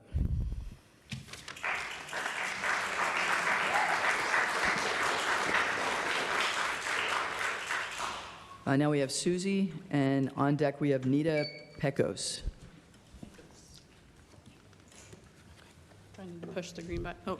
Oh, You're on. You're live. all right, great. Thanks for asking, though. And then your timer is up there. Thank you Thanks. very much. We're there. Yeah. All right. Good evening. My name is Susie Logue, as you said. I also live right off Main Street with my husband and my 2 young children. I'm a registered nurse. I work up at OHSU, and my husband's a Hillsboro firefighter, sitting right back with me. About 4 years ago, at the very same intersection where Connor Navarro was killed, I had my own near miss.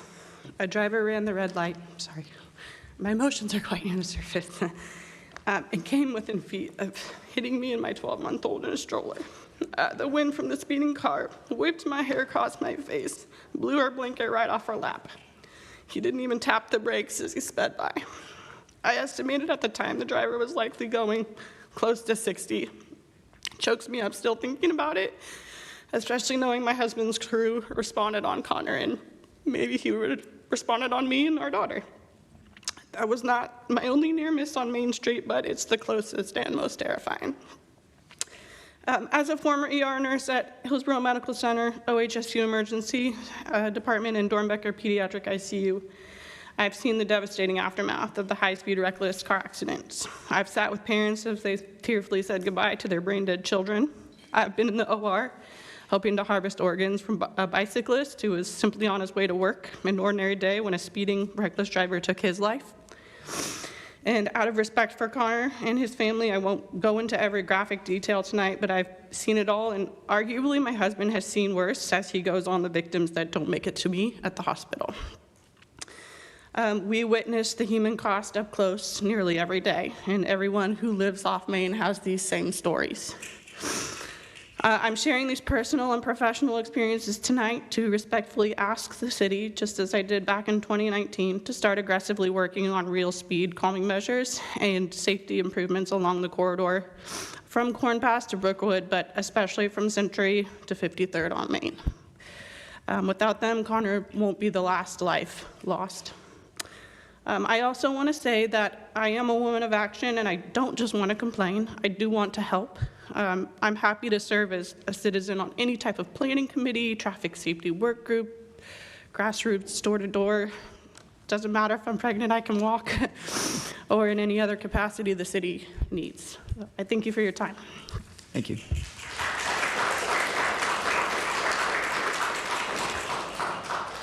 Next up, we have Nita Pecos, is that correct? Pecos, yeah. Pecos, and on deck we have Simone C. Okay, I think I'm on, right? You are on, and your timers are there or there. If we could we restart those, please? Okay, thanks. You got full time. Go ahead. All right, thank you. I'm needing to collect myself because this is a little bit emotional for all of us. My name is Nita Pecos. I'm a resident of Hillsboro. I'm joined by my neighbors and friends tonight. We are friends of the Navarro family, who recently lost their son and brother to a reckless driver speeding down Main. One of our kids did not come home. I sat with Charlie the night of the accident as police detailed. I was at the accident scene and I saw his body lying there. I would like to ask the city and county to partner with us.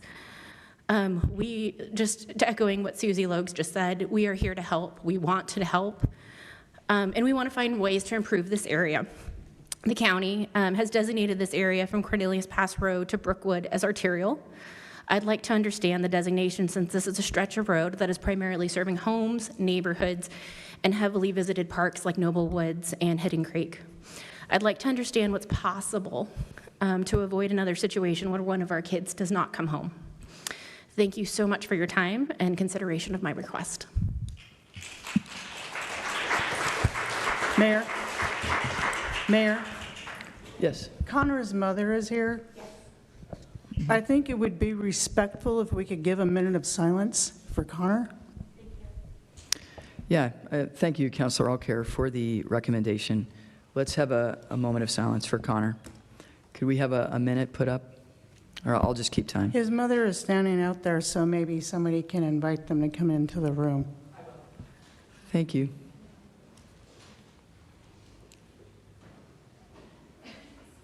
Ms. Navarro, we'd like to have Councilor Alcare graciously recommended that we have a moment of silence in honor for your son.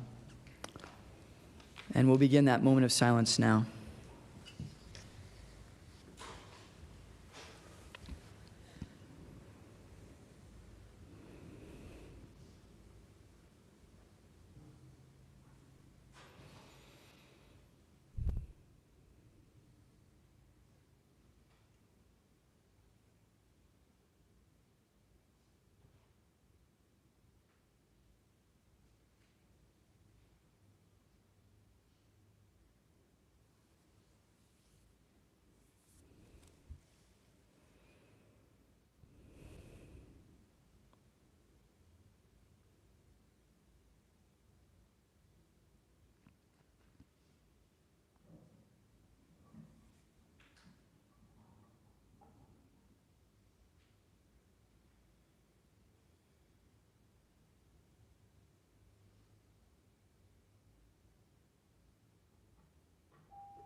Thank you. Got it.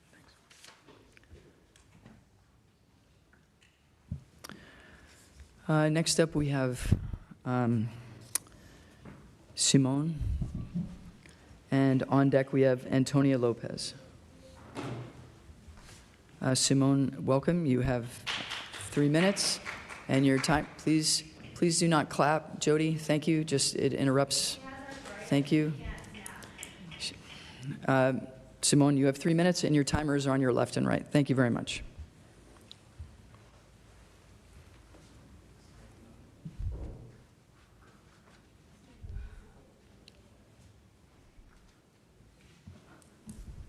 Council, Mayor, I'm here because Connor Navarro can't be.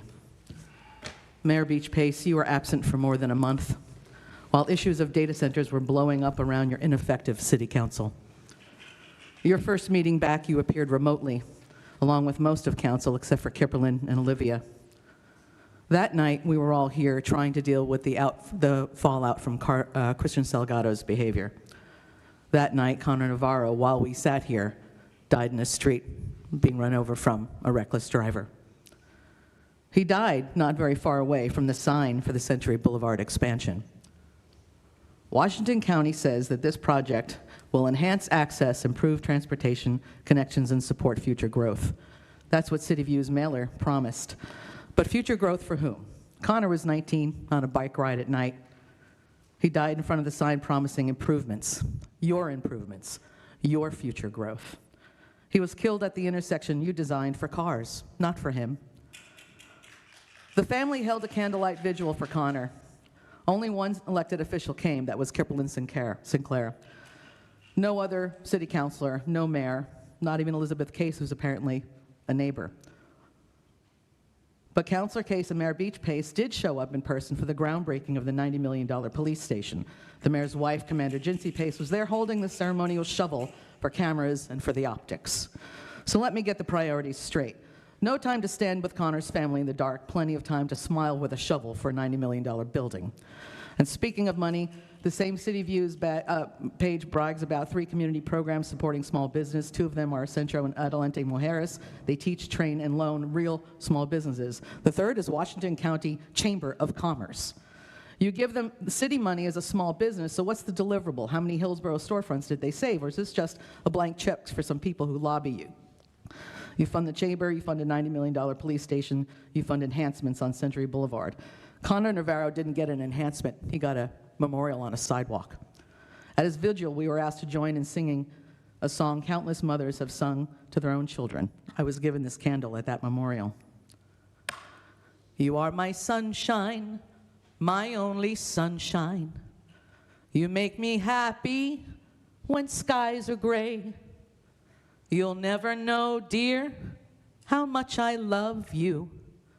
Please don't take my sunshine away. Please don't take my sunshine away.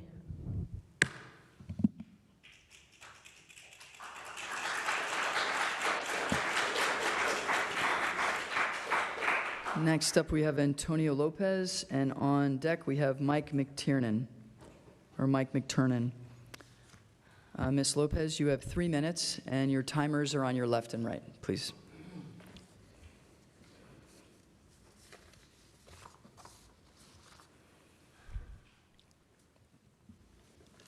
DARVO stands for Deny, Attack, Reverse, Victim, and Offender. It's a tactic used by abusers to avoid accountability.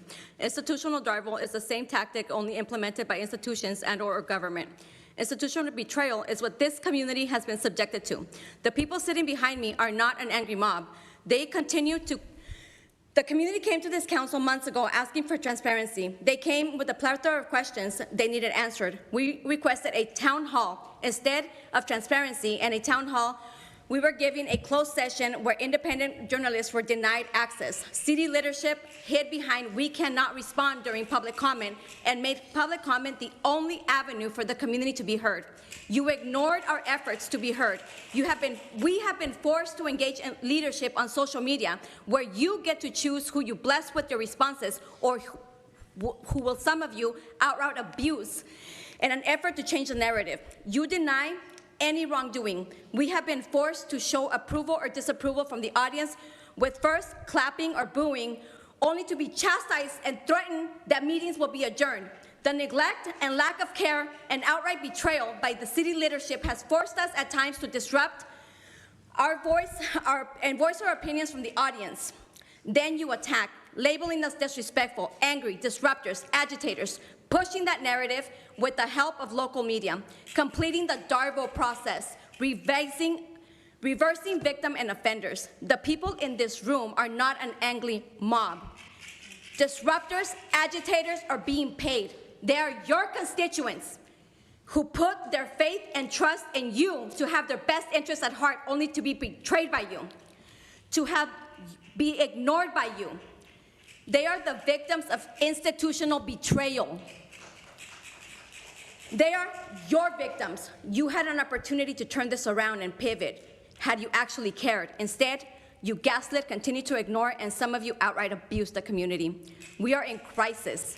We have realized that we have to show up, and you have activated us.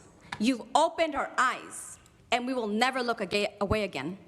These are people that would have never met each other in the real world. It's because of your betrayal and your lack of care. So you don't get to change the narrative. You don't get to reverse and make yourselves the victims when they are just responding to being victims of institutional betrayal by you. Because to you, your positions are nothing more than a step in your pipeline coming from the Chamber of Commerce to whatever your political goal is. To us, this is our lives. You better get to understanding that you're no longer working in a vacuum. Your time is up. Thank you very much.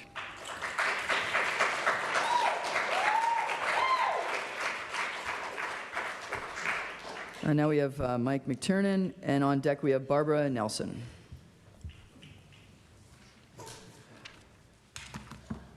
Is it still on? It is on. Yeah, The cool. green light is on, and your timers are on your left and right. Great, thank you. Yeah. I'm here to discuss the Sky Harbor project, private jet hangar that's being built at the Hillsboro Airport, and the appeals being brought against it. Just like a few weeks ago when we were here to discuss the data centers, we once again find the city on its back feet. Once again, we as citizens are forced to discover, object, and then offer the city solutions to problems they should have anticipated, problems they should have stopped in their tracks. In this case, we have a proposal for a private jet hangar. This will increase air traffic, decrease air quality, and increase noise disturbance over all parts of our city. Why do we need this? Who does that benefit in this city? There were no environmental studies done. There were no determinations on whether this would increase noise or reduce our air quality. Our city has some of the worst air quality in the region. And we are thinking about building something that will only make that worse instead of dealing with that problem first. Again, the city's elected officials and its staff are abdicating responsibility, claiming there's nothing they can do, allowing deadlines to pass, and demanding nothing from the Port of Portland. The airport and the Port of Portland are using our city as a dump. They've been poisoning our city with lead for decades. The response to citizens' complaints about this dangerous poisoning being dumped at our city have been dismissive at best and obstructionist at worst. I myself have been fighting with the port for years, and I have seen almost nothing happen on this front. Do we truly believe that the Port of Portland has our city's best interests in mind? Do we believe they have the time to build a private jet hangar, but no time to make any movement on getting leaded fuel out of their planes? Not only are we facilitating more development at their airport without studies or mitigations, but we're relying on their assurances that they are going to follow our rules and laws.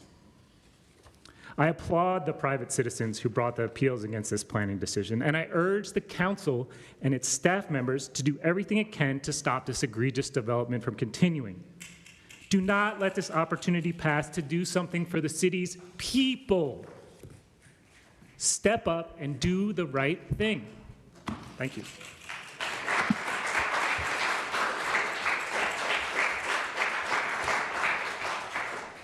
Next up is Barbara Nelson, and on deck is Dirk Knudsen. Barbara, you have 3 minutes. Your mic is on, and your timers are on the left and right, if you can see them. Okay. Thank you. Yeah, sure. I find it ironic that we sit here tonight after a weekend of celebrating this country's 250th anniversary of the signing of the Declaration of Independence. a document that was written out of necessity because the government had become too powerful, and they forgot who they represented. Now, I've sat in many of these meetings, and what I've witnessed from most of you is contempt. The sheer fact that you sit above us and look down on us is a metaphor in and of itself. The fact that you have the power to sit from the comfort of your own home, not even show up and face the public, and then you cut the mic when someone says something where you don't like the words or the content of their testimony. The fact that you took nearly 25 minutes to agonize over how to reprimand a fellow council member that harassed and encouraged others to make threats and vile comments on his Facebook page towards a citizen. And the fact that you have a city manager right here that has a compensation package north of $300,000 a year, and a track record of deception and non-transparency. Yet year after year, you renew this contract with a raise. And the fact that nearly every voice, written or spoken, has been against the proliferation of data centers, and you continue to promote, sign contracts, and award tax breaks. Shame on you. And I find this confounding, disturbing, and reprehensible. And I find this to be direct violation of your oath of office. Now, I don't expect my words or the testimonies of all the others tonight will make a difference. But I believe, and I do believe, when you go home, you're going to take a sigh and you're going to say, gosh, we had to endure another night of testimony from the angry mob. And that's how we think you see us. But I want my testimony on record that, with the exception of Councillor Olivia Alcaire, which has talked to me personally, and Councillor Kipperlin Sinclair, who has approached me personally, the rest of you have forgotten who you serve. Thank you.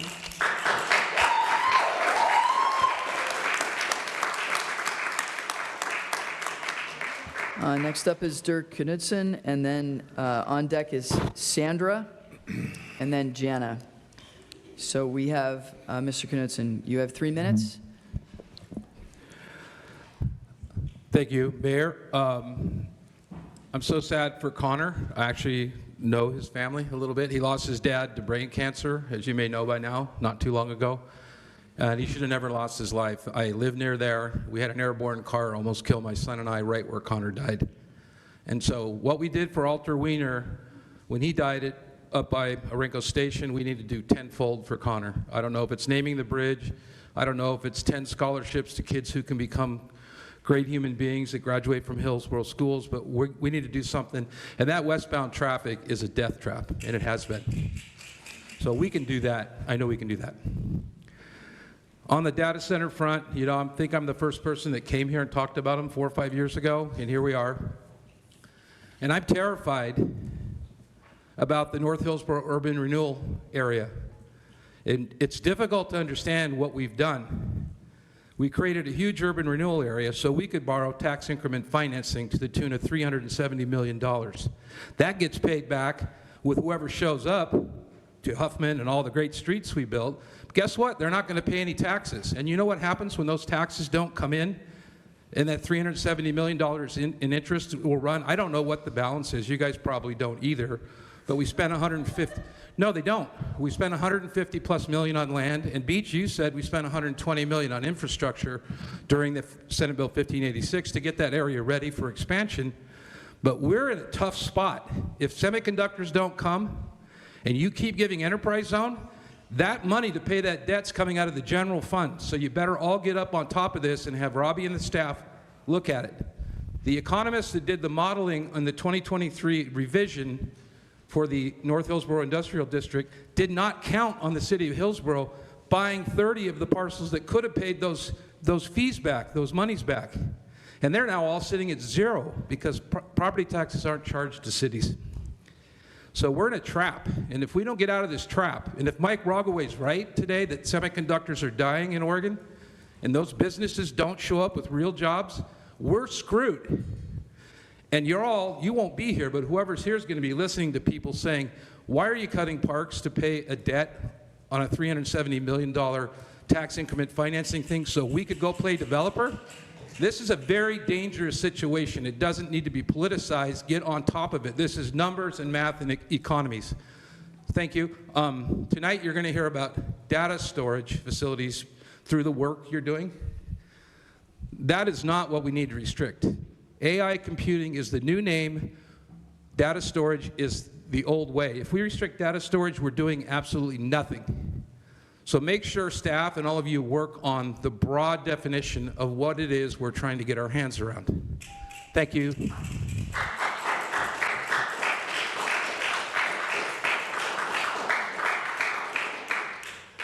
Next up is Sandra, and then we have Jana on deck, and then Mr. Brown, but he is not with us. So after Jana is Jody Clark. All right, so Sandra, you have 3 minutes, and your timers are up there. First of all, I want to say I'm so sorry for your loss. That's a young life that should have never been lost, and I really am truly sorry about that. And then Pace, you clearly don't care about us, do you, Pace? You were just up here smiling about naming July Disability Month, and you've given a warning to someone suffering from a disability for clapping. And you don't care about us. And I'm sure you'll do the same when it comes to Latino Heritage Month and actively kick out people of color for literally begging to be heard. And you're so performative, and I am so sick of it. So sick of it. I really want the people of Hillsboro to notice and be careful of a pattern. And nothing will ever change if you ignore this. Local leadership has established a pipeline from the Chamber of Commerce to whatever the person of the Chamber of Commerce political aspiration is.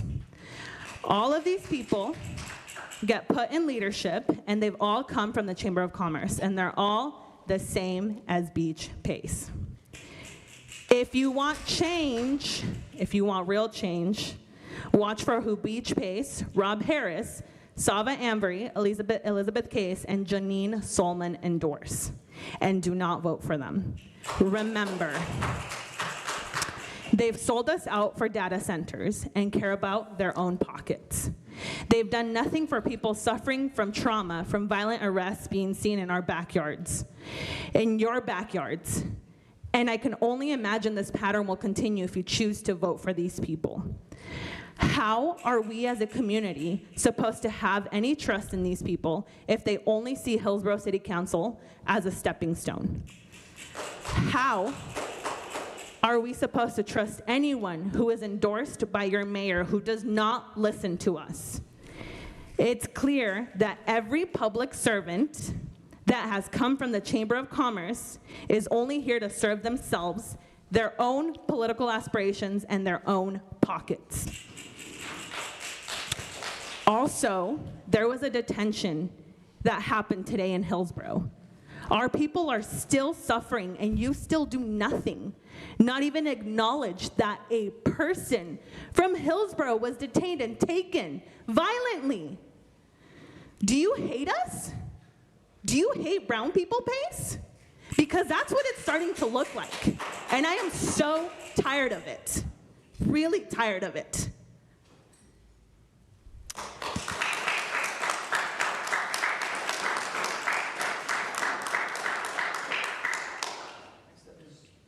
Next up is Jana, and I would ask why people are testifying to please not clap, because it does interfere with our ability to hear the person testifying, and it interferes with people's ability online to hear. It actually cuts the audio when you clap. So that is not true. I've seen the council online, and that is not true. This is an outburst. Please do not comment. This is your second warning.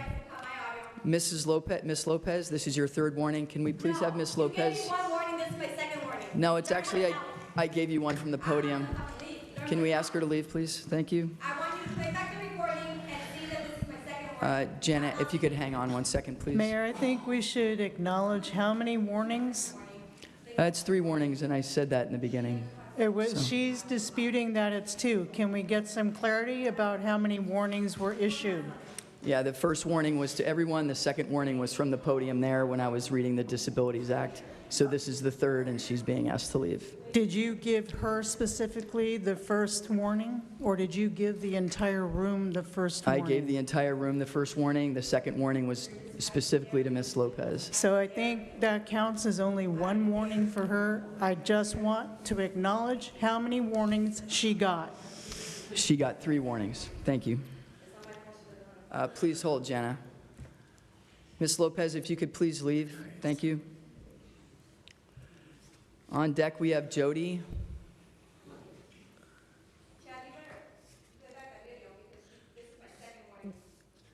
Mayor, Yes. may I please acknowledge that this is a new process for us, and I genuinely did not hear that was 3. But again, this is a new process for us. At this once, can we give a leniency to this? And our mayor will make the new safety policies clear, and we do need to adhere to them. I want everyone to come here and feel safe and also feel heard. Can we please, this once, give a Ms. leniency? Lopez, you now have 2 warnings. If you outburst again, you will be asked to leave, or we'll just stop the meeting if you'd like that. All right. Jana, you have 3 minutes. Data centers, airport expansion, Century Boulevard expansion, cuts to our schools, but we can give $90 million to a police department. Well, when I call the police department, when I almost get run over walking my grandson to school, they tell me that they don't have enough people to take care of something like that, like a flashing light and almost getting run over in a school zone. Last November, you said that you would start a committee to work on ICE. You've started a committee. How many months does it take to actually get them doing anything? It's been months. Nothing has happened. I think you need to look back at who's been managing this city. You, Robbie Hammond, not doing a very good job. Steve Calloway, who back in 2017 got these enterprise zones going. It's been 10 years. What changes have you made to that? You're allowing going back 10 years to set the stage for today.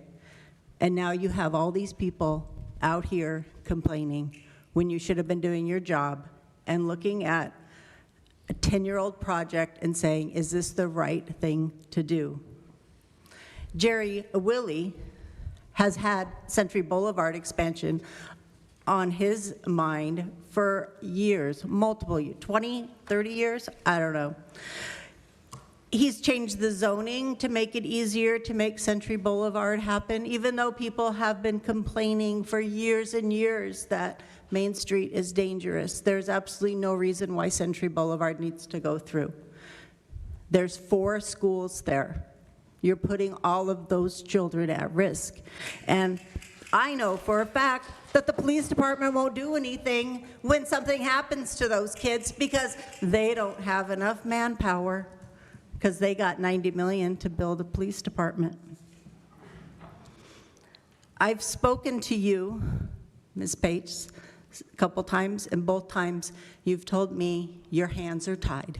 Well, untie your damn hands and start doing your job.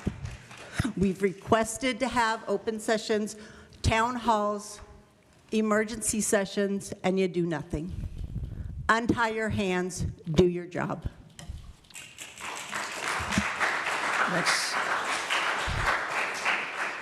Next up is Jody Clark-Lampa, and on deck is Mari Park.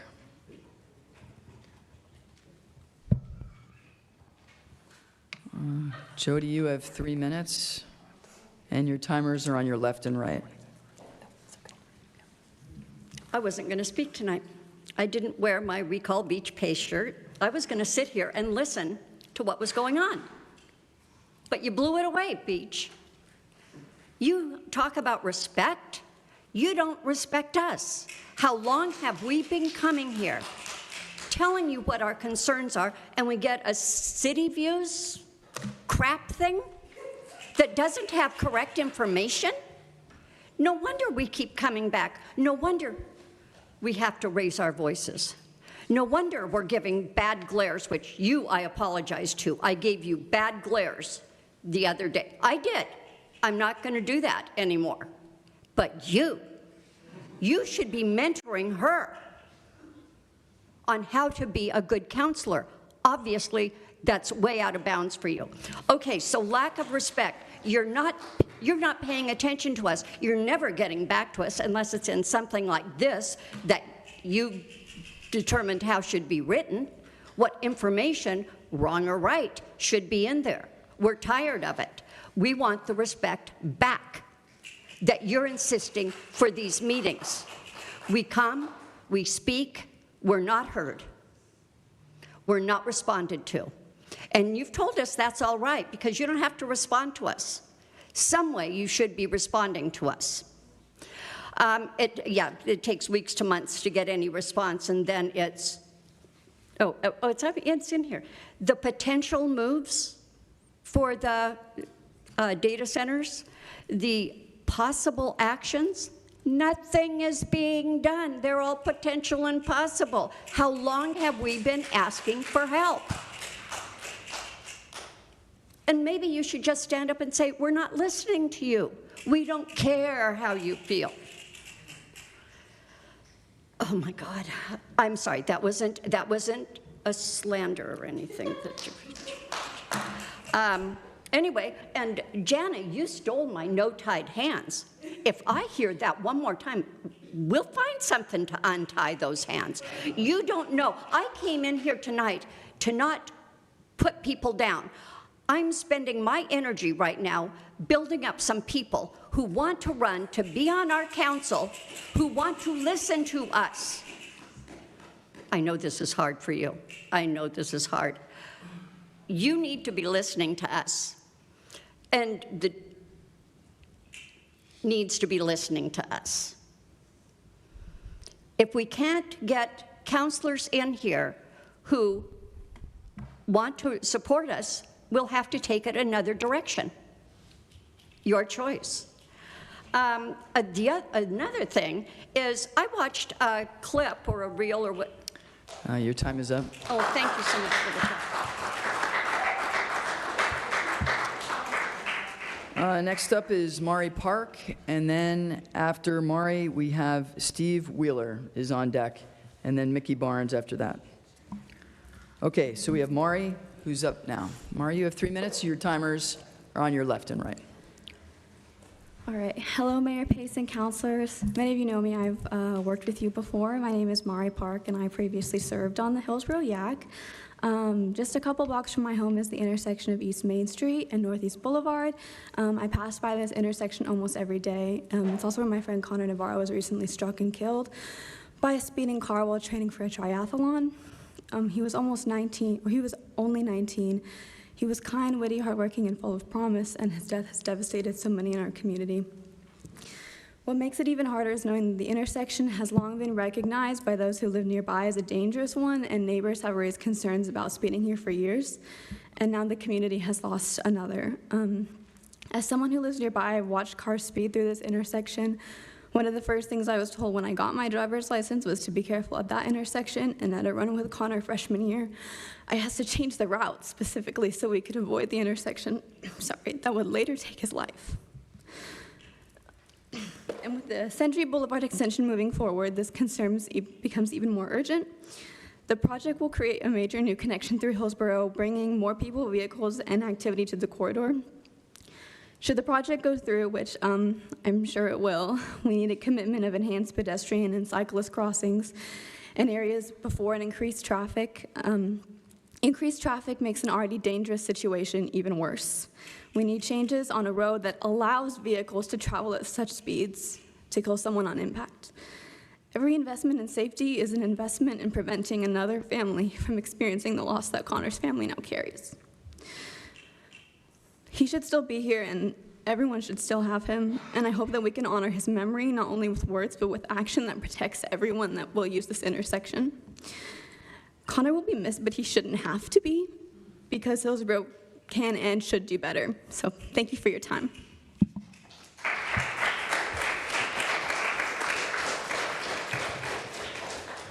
Next up, we have Steve Wheeler, and then behind Steve is Mickey Barnes, and then behind Mickey is Jacob Roloff.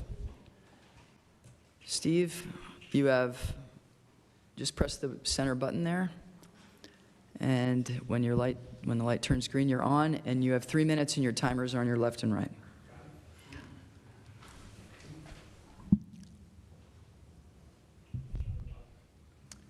There you go. Try again. There you go, you're on. I do the same thing with my cell phone. Okay. Thank you for your service to our community.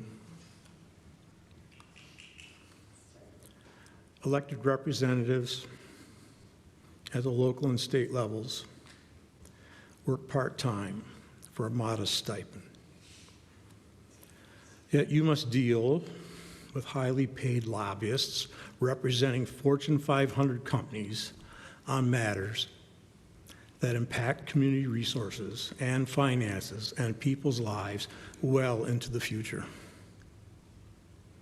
For an average citizen, this data center issue seems to have sprung up overnight into contention that has cost the seat of at least one elected representative.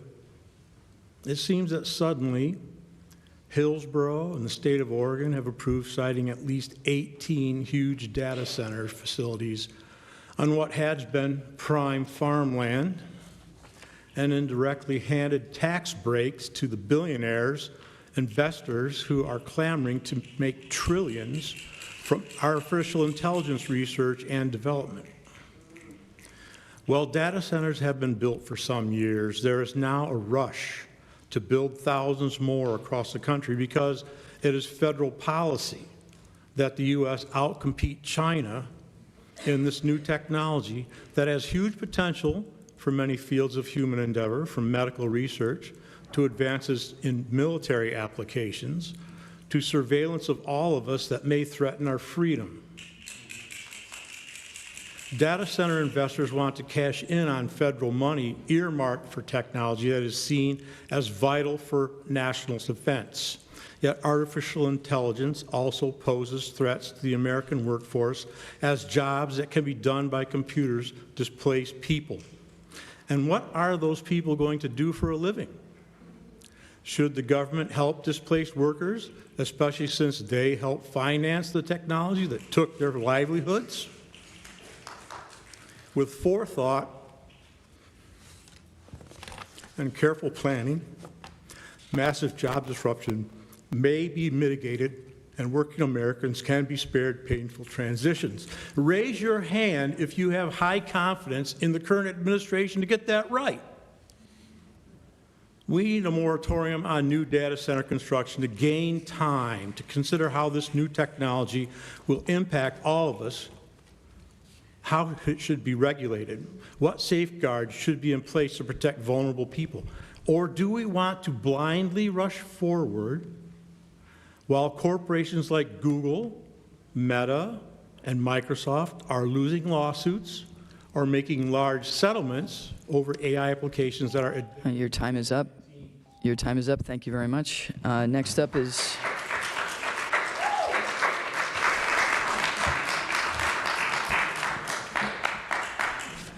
Mickey Barnes. Thank you for being here. And Jacob Roloff, you're on deck.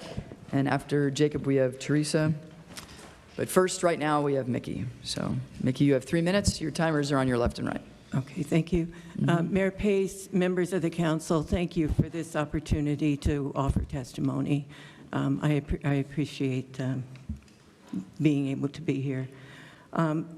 Though Oregon Land Use Goal 1 requires cities and counties to include the community in all phases of land use decisions, this did not happen with the Sky Harbor hangar proposal. In Washington County, there is not now, nor has there ever been, a community-based airport advisory committee. In addition, meetings related to the Sky Harbor proposal excluded neighborhood notification and inclusive community involvement. The only way left to gather information is through public records requests. Towards this end, I asked the planning department to provide all communications between Dan Diaz, his designees, the Port of Portland, and Sky Harbor. This afternoon, just before I left, I was informed that the provision of this information will cost me $2,500. They want to charge $7 per email. Now, I am involved in appealing the Planning Commission's decision. In order to prepare for an appeal, we need information that was not given to us in advance of this decision. So I come here before you today asking the council to waive this fee. I do have a website, Oregon Aviation Watch. I will provide the information so it's open to the public. It will not be hidden away in any way. So that is my request, and I thank you.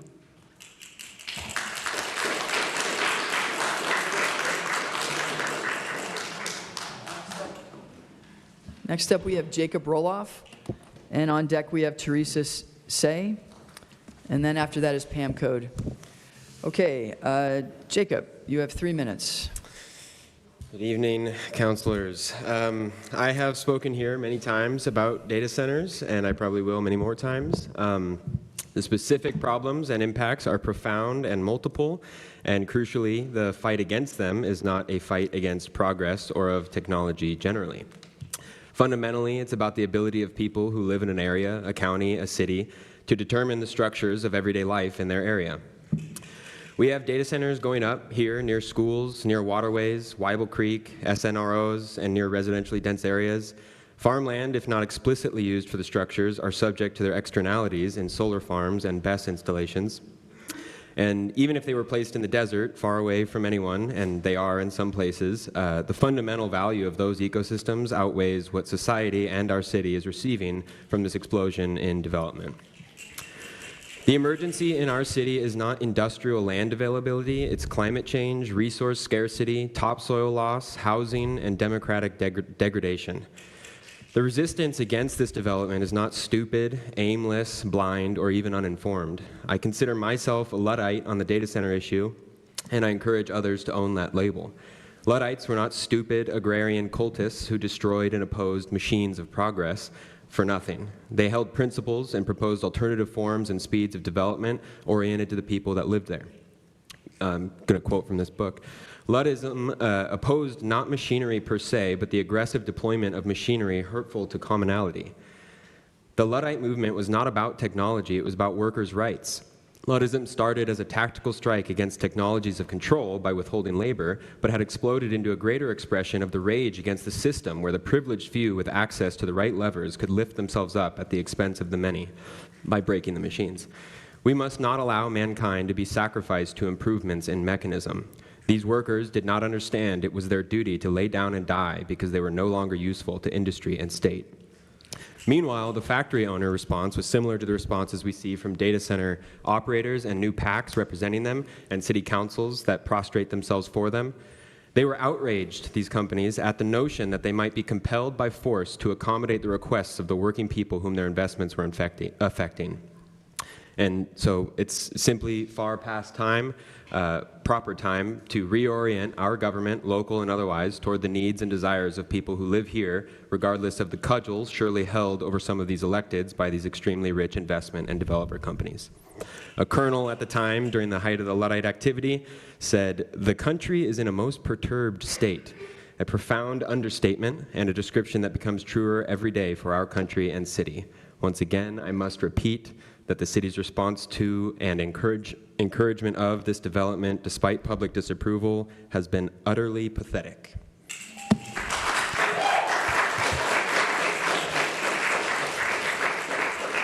Next up, we have Teresa, and then Pam Code after Teresa.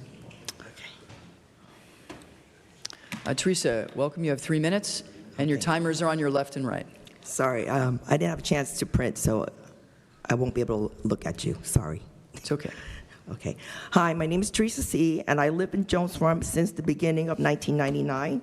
I'm here because on May 27th of this year, the Hillsboro Planning Commission approved the Sky Harbor Hangar project at our General Aviation Hillsboro Airport. 1, without an environmental impact study, and 2, without notifying the citizens of Washington County. Either one alone violates the Hillsboro Airport Master Plan. Mayor Pace, we've met before, and the council members, this is our first meeting, and on Sunday, I briefly looked at the City of Hillsboro webpage to see who you were.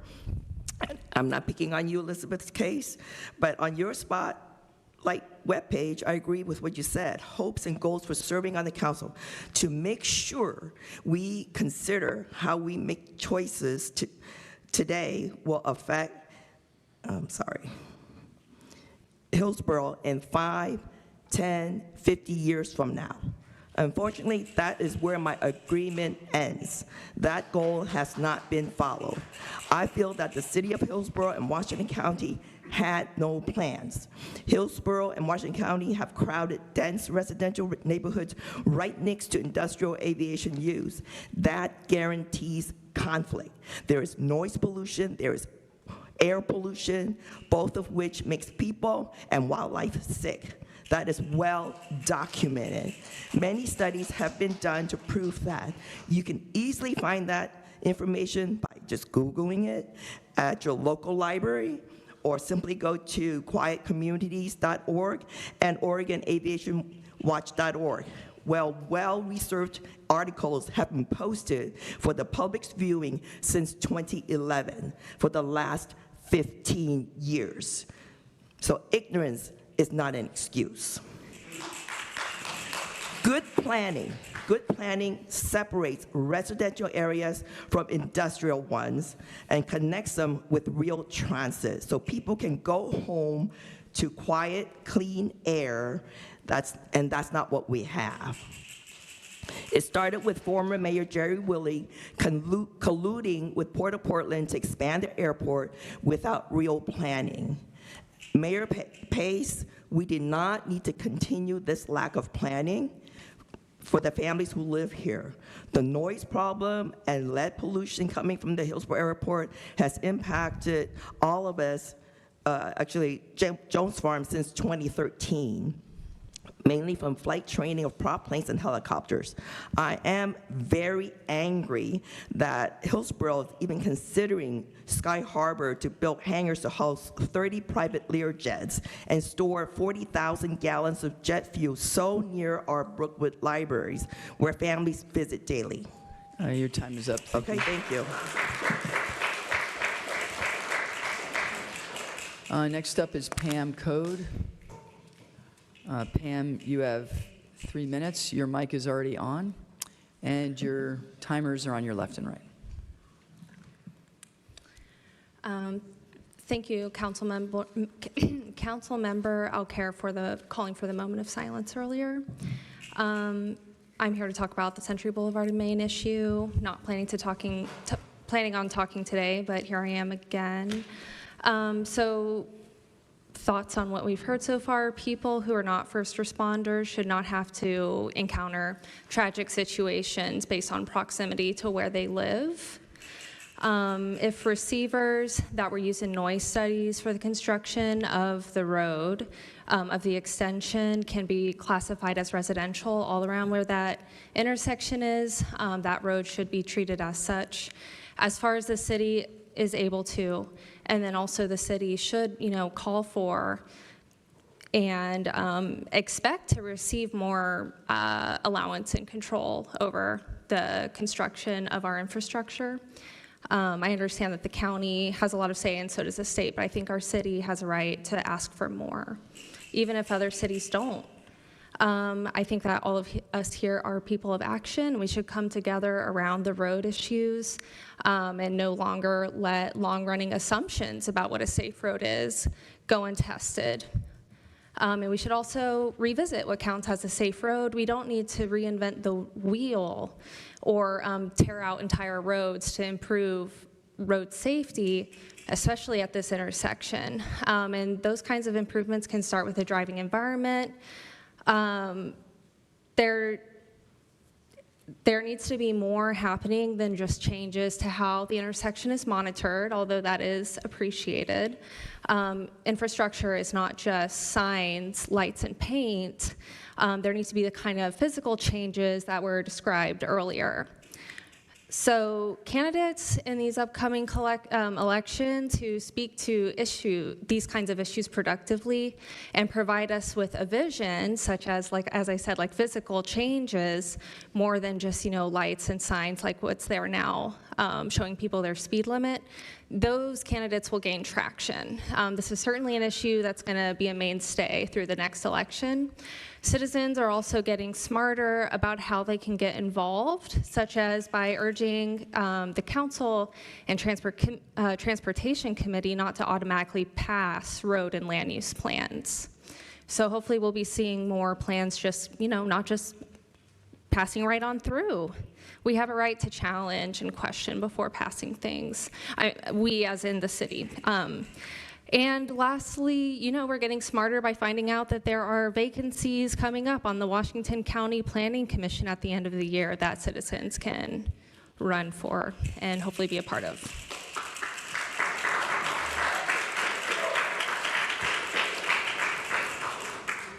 Okay, that concludes public comment. Moving to item 4, consent agenda. There is only one item listed on the consent agenda. Do I have a motion to approve the consent agenda? Sinclair, so moved. Thank you. Do I have a second? Second case. Is there any discussion? Yes. Councilor Sinclair.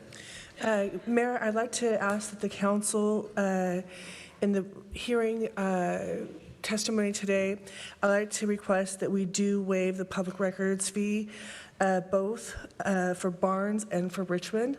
I'd like this council to take that into consideration. Okay. Is there any other discussion? Yes, I would like to understand why the request for both the appeals to be de novo is being asked.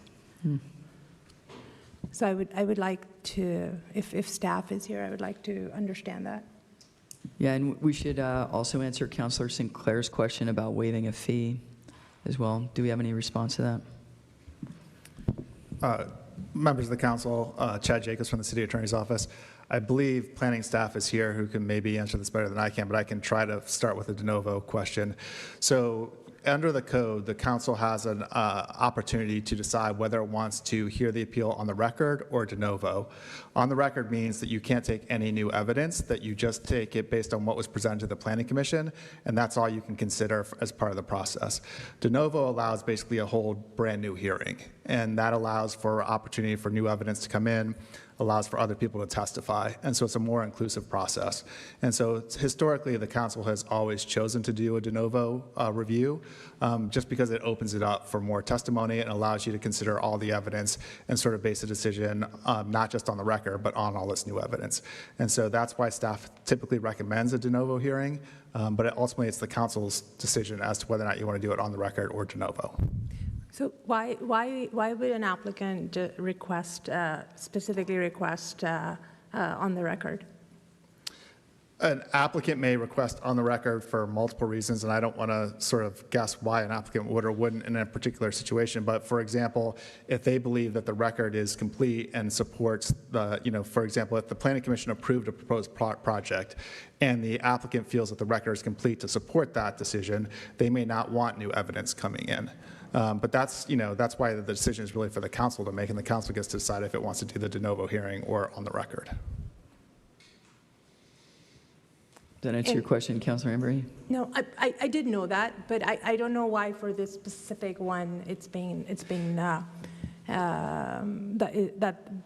recommended. Is it just a general recommend? Do we never do on the record? I don't recall any on the record. Historically, there have not been a ton of appeals to the council. Historically, staff has always made a recommendation for de novo hearings. And it also allows, to the extent that there's any deficiencies in the record, to allow for that correction of the record as well. So it's just the process that we've always recommended at the staff level, and ultimately it's the council's decision if you want to do something different. But as I've talked about, Because it allows for more opportunity for public input, allows for corrections of the record. For all those reasons, staff typically does recommend de novo, but under the code, the council can choose either or. I feel like I'm not answering your question, so is there more that you're looking for? Yeah. That I understand, and I did read the packet, and I'd asked Robbie that I would ask that, and if staff be present, and so I don't know where staff is. Dan is here. I'm not sure that I fully understand what else you're asking other than what Chad provided. Can you ask your question again, Counselor? Yeah, well, yes, sorry. Those were just definitions. So I do understand, and I do understand the reason, because that was the reason that was written. I do specifically want to understand why for this particular one, when the application asks for on the record, there was some talk about it's more complex to run it that way. I don't understand why we can't have it the way the applicant is asking. Leslie is here. Leslie, would you mind coming and answering? Leslie's our planning manager that's been working on this. Thank you, Council, and my name is Leslie Hamilton, Development Services Planning Manager. If you could repeat the question.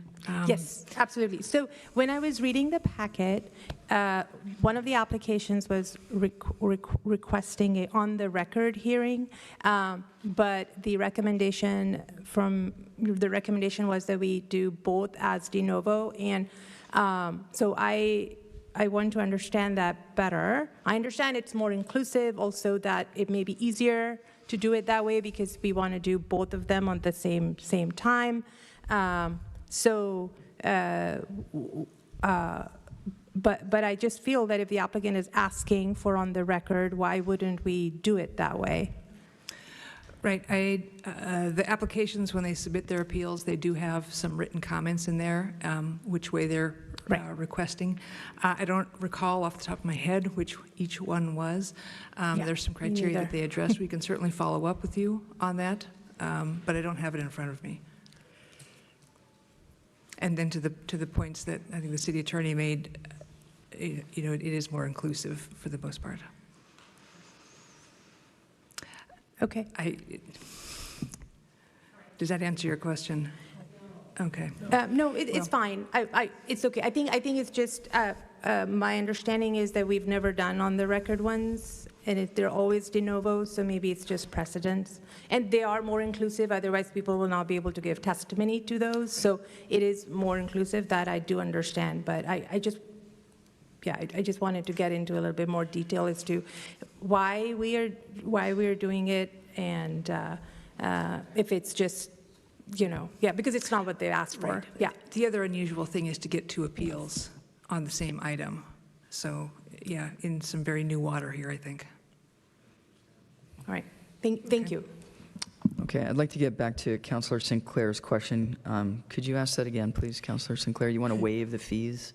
Real quick, and now I'm going to make it more complicated. Yeah, great. Yeah, because I'd like to address Councillor Anvery's comments. I appreciate that you asked that, actually. Robbie, with Barnes and Richmond both being here, is it possible to ask if there was a confusion on what they're asking for? Can we ask what their preference was and why? I'm sure we can. I think, and just to be clear, I think Chad mentioned this as well. If the council prefers to do on the record, I think we can. You have the authority to do that. It just goes back to, we believe, as in the past and in this current process, that it's just more open. It allows the council to hear everything that everybody has to offer, as opposed to just what was asked in the planning commission. So we've always felt as staff that that's the better approach. When we have two appeals from the same item, it might cause confusion if you have one that's on the record and one that's de novo. So it just makes more sense to have them both the same process. So that's why in our opinion as staff, it made sense to do a de novo hearing again. Councillor Harris? Correct me if I'm wrong, Mr. Jacobs, but if it looks like the Barnes group was requesting on the record, from what I could tell, says the Barnes et al. Appellant Group is requesting an on the record appeal. If that's the case, we're going on the record that is built, And if that's the case, any emails from Mr. Diaz would not be relevant and not admissible if it's on the record, in which case the Freedom of Information request and the fee would be a moot point. Is that accurate? That's correct, yes.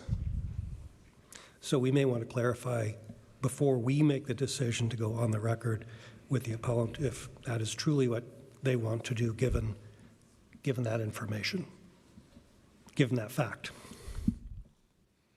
So to be clear, that if we went with a de novo hearing, then the applicants would not have to pay those fees. Is that correct? No, I think sorry, go ahead, Chad. So what I'm saying is if it's an on-the-record review, then the only thing we look at is what's currently on the record from the planning department. These emails are not part of the record. They're not coming in. There's no reason to ask for them. There's no reason to either impose or waive any fees.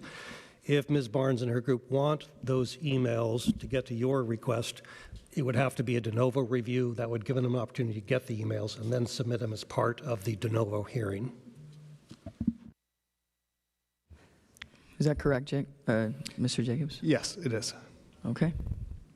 All right. Any further discussion on Councilor Sinclair's point? Yeah, I just have a question. So this is just something that the council can ask for?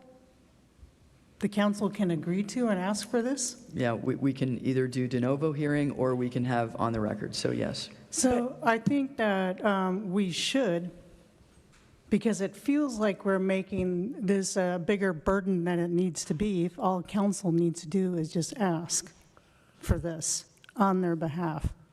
Why make the public go through a burden and an expense? Right. That doesn't seem fair.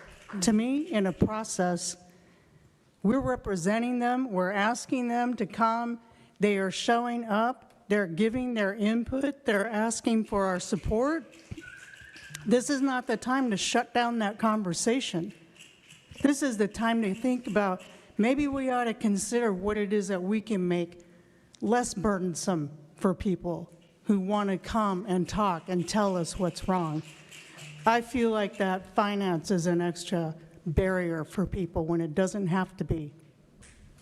Councilor Alcara, on that point, I think that's why staff recommends a de novo hearing, because we want that ability for people to come and talk and share thoughts, because if it's an on-the-record hearing, the council can only consider what was already previously shared with the Planning Commission. They can't consider any new input. That's why, as staff, we recommend it be a de novo hearing on both of these appeals. And I appreciate that, but that just tells me how much harder it is to get information and communicate with the Planning Commission. Council and community. Yeah, I think there's two issues, right? The first is whether or not there's a de novo or on the record hearing, which, again, the council can make that determination. Staff's recommendation is a de novo hearing. We can also talk about the records request, and there are ways we are certainly happy to work with them. The challenge with the records request that happens is when we receive certain words that they want us to use a search for. Sometimes if it's very broad, it brings up thousands and thousands of emails that may not be relevant at all, but we still have to review all of those. We'd be happy to sit down and figure out, maybe there's a way to narrow that scope so we can figure out exactly what they're looking for in the time frame. We'd be happy to do that and bring that cost down and do whatever the council wants. I just want to give background as to why sometimes those numbers get so high, because the searches are very broad sometimes. And I think that's an appropriate way to respond to our taxpayers and people who voted us in to represent. Okay, I see Councilor Salgado wants to make a comment and Councilor Sinclair. So Councilor Salgado, go ahead. Yeah, two comments. On the personal note, I never understood charging, thanks for the explanation, Robbie, but I never understood charging public for documents. I do have a question about receiving two appeals. That seems a little inefficient to me. Are they two distinct, different appeals for different reasons? Why is that allowed? It seems really inefficient. Can someone help me understand why that's a thing that we're dealing with? I don't know. I guess we can't really speak on behalf of the applicants as far as why they're doing two separate appeals. It's kind of unique. Dan Diaz can offer more. Good evening, Mayor and Council. For the record, Dan Diaz, Economic and Community Development Director. So part of the reason why we have received multiple appeals is anybody who participates in the land use process has what is called standing, which gives them the ability to appeal a decision at the local jurisdictional level, in this case, from one of your advisory bodies. Multiple parties can participate and have standing, and if they have concerns or issues with the decision, they have that right to appeal, and they can either coordinate and jointly file an appeal, or they also do have the abilities to file individual appeals, which is the case before us with Sky Harbor. I want to follow up a little bit on Leslie's response earlier into Councilor Andrews' question. While I'm going to do my best to summarize the purpose of the appeals, and with all due respect to those that are appealing it, I hope I summarize those appropriately. It is staff's general understanding that one of the appellants requested an on the record in part to keep the appeal consideration before the council limited to those pieces that have already discussed, in part to focus it to what had been submitted previously. That is not staff's indication. That is just a summarization of what we understood was in their appeal filing document. Whereas one of the other parties said that they would request a de novo hearing in the appeal, in part because, as Chad and others have noted, they were seeking to potentially be able to bring in additional information and considerations into that conversation. And so staff took in both of those appeals, has sought to respond to the public and to package those for your consideration given your agenda item this evening.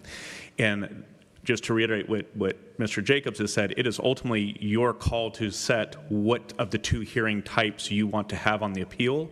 But I'll just reiterate what Robbie or Mr. Hammond and others have shared too, is the reason why staff had recommended to go with the de novo hearing is that it does allow a more inclusive and more open process for you to hear the arguments for the appeal, to hear the defenses of the decision and of the application, and then for you to render the decision against the standards and the criteria in our code. So I hope that helps answer a couple of the questions and tie that back together. And Councilor Salgado, I hope that also addresses your most recent question. Okay. So, and Councilor Sinclair, you had a comment as well. Yeah, Mayor Pace, I'd like to request clarity to the applicant who filed the appeal prior to us voting so that we're adhering to what they requested. So you want to hear from them? Yes. I'm fine with that. So we have Mickey Barnes, right? You were... Hey, Mickey. So the question before you is why on the record? And does de novo work for you? We went with on the record on the advice of our attorney. The reason was that, yes, in many ways it does seem like a good idea to keep the record open. And from a personal point of view, I thought, great, we could bring in more information. But on another level, it means the applicant can bring in last-minute studies, say they've checked off the boxes. And I mean, the reality is we're outgunned. We're up against numerous billionaires in this game. So that was the reason. Now, keeping that in mind, our attorney said that the council will probably go de novo, and I'm okay with that. So rather than create this conflict, I don't think it's necessary. We're okay with de novo, but I think we do have to be prepared with the applicant,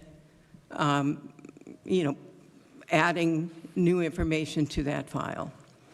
Okay, so I'm hearing from you that you're okay if we go with de novo. I'm okay with it, yeah. Okay. Yeah. Councilor Sinclair? Yeah, so Mickey, this is your choice. I mean, ultimately, we vote on it as a body, but do you want this to be on the record, or do you want de novo?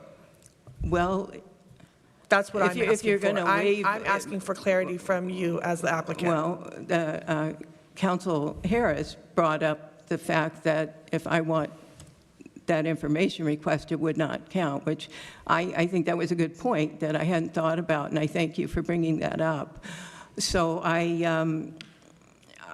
think we don't need a lot of friction on this point. I think de novo is just fine. Okay.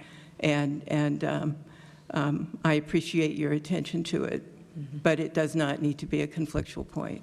Yeah. Okay. So I appreciate the attention you're giving to it. Sure. Thank you so much. Okay, thank you, Mickey. Councilor Sinclair, did you have any other questions?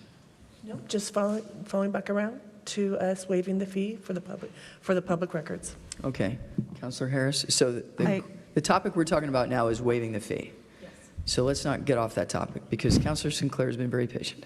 So Councilor Harris, are you commenting on this?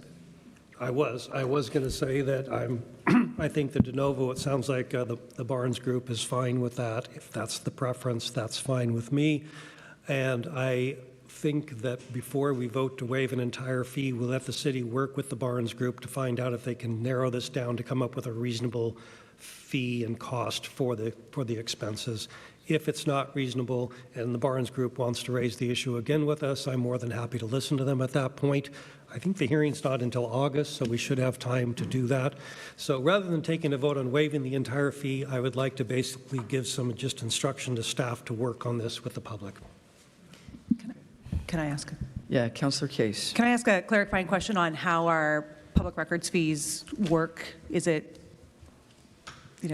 up to 500 pages is this much per page? Because I think she kind of mentioned it was like $7 a page, and I know this is a conversation to have with Amber. Yeah. We have a process and a fee schedule. So the first 30 minutes of any public records request, that's not a routine record being online or in some sort of packet. The first 30 minutes is at no cost.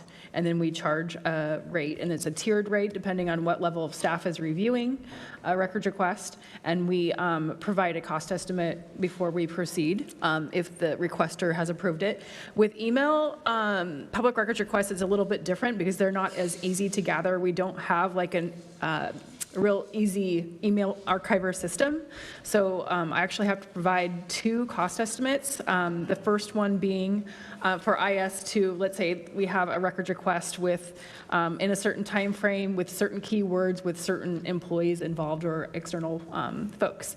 So I get that information and IS lets me know that it will take, let's say, 20 hours to download those emails under that scope. And then once we have those emails, I have to, because at that point in time when I'm first estimating, I don't know how many emails will be restored at that point. So let's say so I provide a cost estimate, it's going to take, this much money for 20 hours to restore. Once they're restored, I provide a second one because it could be 2,000 emails, it could be 20,000 emails. And so that's the second cost estimate. It's like, how long is it going to take? And it's a kind of a detailed process, but you have to take out the emails, review them, PDF them, print them, depending on the number of staff that has to review, or Chad's time to review certain emails. And so that's where we come up with the cost estimate. So yes, the email recovery, public records requests take a little bit more time and money. Does that answer your question? That does. Then I would be in support of staff working to get a better understanding of what's needed, but based on the amount of time and intensity of that need, I would vote no on waiving the fee. Okay. Councilor Salgado? Yeah, I would like the staff to consider using, I know AI is a hot topic, but we have Copilot at the city of Hillsboro, and I've used that on Outlook, and it does a really good job of doing the search. So I think this is a really good use case for AI. It could really save us a lot of time and energy, and serve the public and meet them where they need to be. So that's the only thing I wanted to. Okay, thank you. All right, so. I have a comment. Councilor Alcare.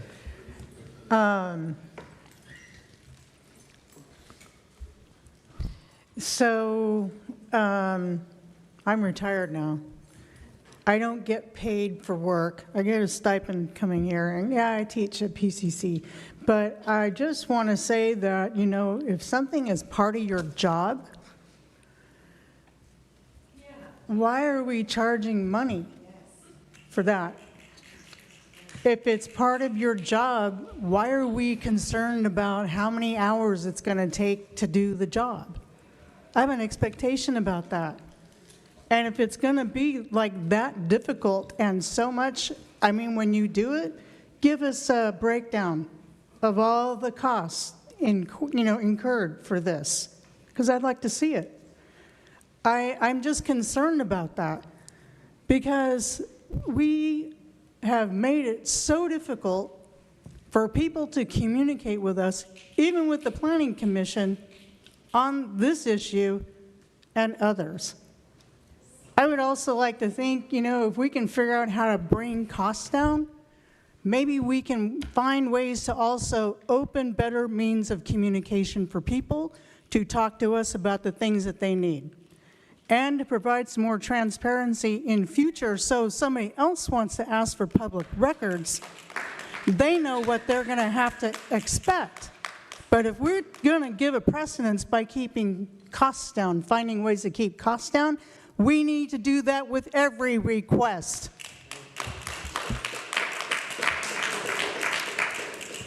Okay, so we have Councilor Sinclair who's asked that the staff work with the group. Councilor Harris has asked that. Councilor Case has asked that. And Councilor Salgado, you have another comment. Go ahead. Yeah, I was just inspired by Councilor Alcair's comment. I think this is a good opportunity to rethink how the city of Hillsboro does their work and how we serve our community. I think this is a really good example of something that's very easily fixed. Public records requests should be easily accessible by the public. The tax dollars already go to the salary, to the paper, to the ink, to everything involved as part of it, right? So maybe this is an opportunity for us to do something a little different at the city of Hillsboro, and maybe even consider adding this to each job description, right? Keeping a record of all your communications for every project. I have worked at the county, I have worked in corporate, I have worked in nonprofit. One of the best practices to do in project management is keep a log of all your communications for every project. And it really saddens me to hear that that's not a practice we have at the city of Hillsboro, because that's a best practice. You need to have a record of all your communications so that when things like this happen, it's as easily as printing a folder, right? So I don't know if we need to update the job description for every position to say, this is part of your responsibility. You are responsible for keeping the record of everything you do, everything you communicate, because that is your responsibility. So when people ask for it, you should be able to deliver that in a PDF. I think that's a new standard we need to set at the city of Hillsboro, and I would encourage everybody to support that. And I don't know who needs to lead this, because my ideas don't get a lot of movement. So whoever is the one moving things here, I think that's a really great idea to be able to kind of fix something that's really simple for our public. Thank you. Okay. Okay, so right now we have a motion and a second. The discussion was about working with the Barnes Group to work on the fees. That's what we have right now. Are there any other comments? I don't see any. All right. May we please have a roll call? Councilors Alcair, Aye. Case, Aye. Anvery, Aye. Sinclair, Aye. Harris, Aye. Salgado. Aye. Thank you. We have a majority of those voting yes, and the motion passes. Moving on to the second reading, item 7.2, Hillsboro Comprehensive Plan Amendment 003-26, Synopsis East. Consider the Planning Commission's recommendation to approve an update to the Hillsboro Comprehensive Plan map to change the designation from industrial to station community planning area on a portion of 2 lots. Ordinance number 6519 is available. Do I have a motion to adopt ordinance number 6519? So moved. Case? Thank you. Do I have a second? Second, Anbury. Thank you. Is there any discussion? May we please have a roll call? Councilors Alcair, Nay. Case, Aye. Anvery, Aye. Sinclair, Aye. Harris, Aye. Salgado. Nay. Was that a nay or an aye? Nay. Nay. Thank you. We have 4 votes voting yes, so the ordinance number 6519 is adopted. Moving to item 8.1, new business. Zone change 003-26, Synopsis East. Consider a recommendation from the Planning and Zoning Hearing Board to approve a zone change on property approximately 4.54 acres in size from Station Community Business Park to Station Community Residential Medium Density. Order number 33 is available. Do I have a motion to adopt order number 33? So moved. Case? Thank you. Do I have a second? Second, Anbury. Thank you. Is there any discussion? May I please have a roll call? Councilors Alcair, No.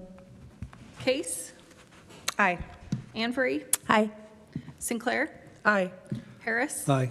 Salgado. Nay. Thank you. We have 4 voting yes, so order number 33 is adopted. And moving to item 8.2, Data Storage and Energy Storage Code Amendment. Consider approving an order initiating updates to the Community Development Code related to data storage and energy storage. Order number 35 is available. Do I have a motion to adopt order number 35? So moved, Case? Thank you. Do I have a second? Second, Sinclair. Thank you. Is there any discussion? Yes. Go ahead. Yes. Councilor Sinclair, go ahead, and then Councilor Salgado. Yeah, I reached out to staff in preparation of this agenda item, and I appreciate the city's efforts to bring this forward to create greater definitions, but I requested how will the new code specifically define a data center and energy storage. I requested that these definitions explicitly rely on megawatt density and cooling processes rather than just building use. And then in addition to that, I inquired about regarding part 2 of the order, will our new energy storage definitions adequately capture the massive localized utility footprints of of battery energy storage? That was a tongue tie for me. Sorry about that. Okay. This is important that to me that we get the definitions right as we move forward. Okay. So I understand that this is a motion to make an amendment to this. So what you're asking for would be further down the road. Yes, it will be further down the road by Okay. making my expectation clear on record. Great. What my expectation is. Thank you. Is there any other discussion? Councilor Anvery. Yeah, just same. We want to make sure that these are larger definitions and not narrow. So same, yep. Okay, thank you. And Councilor Salgado? Yeah, I just had a couple of questions. So number one is, I hope that they are using the information we submitted as a council to kind of help inform some of the things, because, you know, a lot of us submitted things on water and electric use.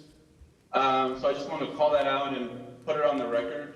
And then also, I want to understand the timeline a little bit and see if there's anything that the council can consider as an interim measure as this is getting kind of determined. I know there's a lot of things underway, but that's another question I've had, or, you know, want to open up that conversation.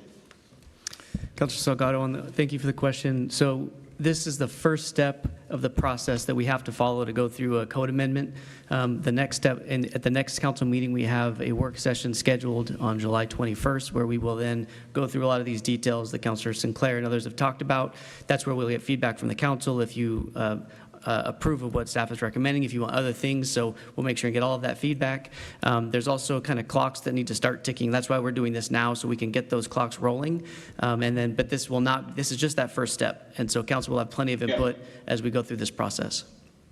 Yeah, thank you. And so my request is that, you know, the work that me and my fellow councilors did to, you know, research this issue, and we brought information to the staff, I would just like for them to include that before they come and ask for our feedback at our work session, so we're not repeating the same things over again, right? That's my only ask is, we already submitted a lot of documents.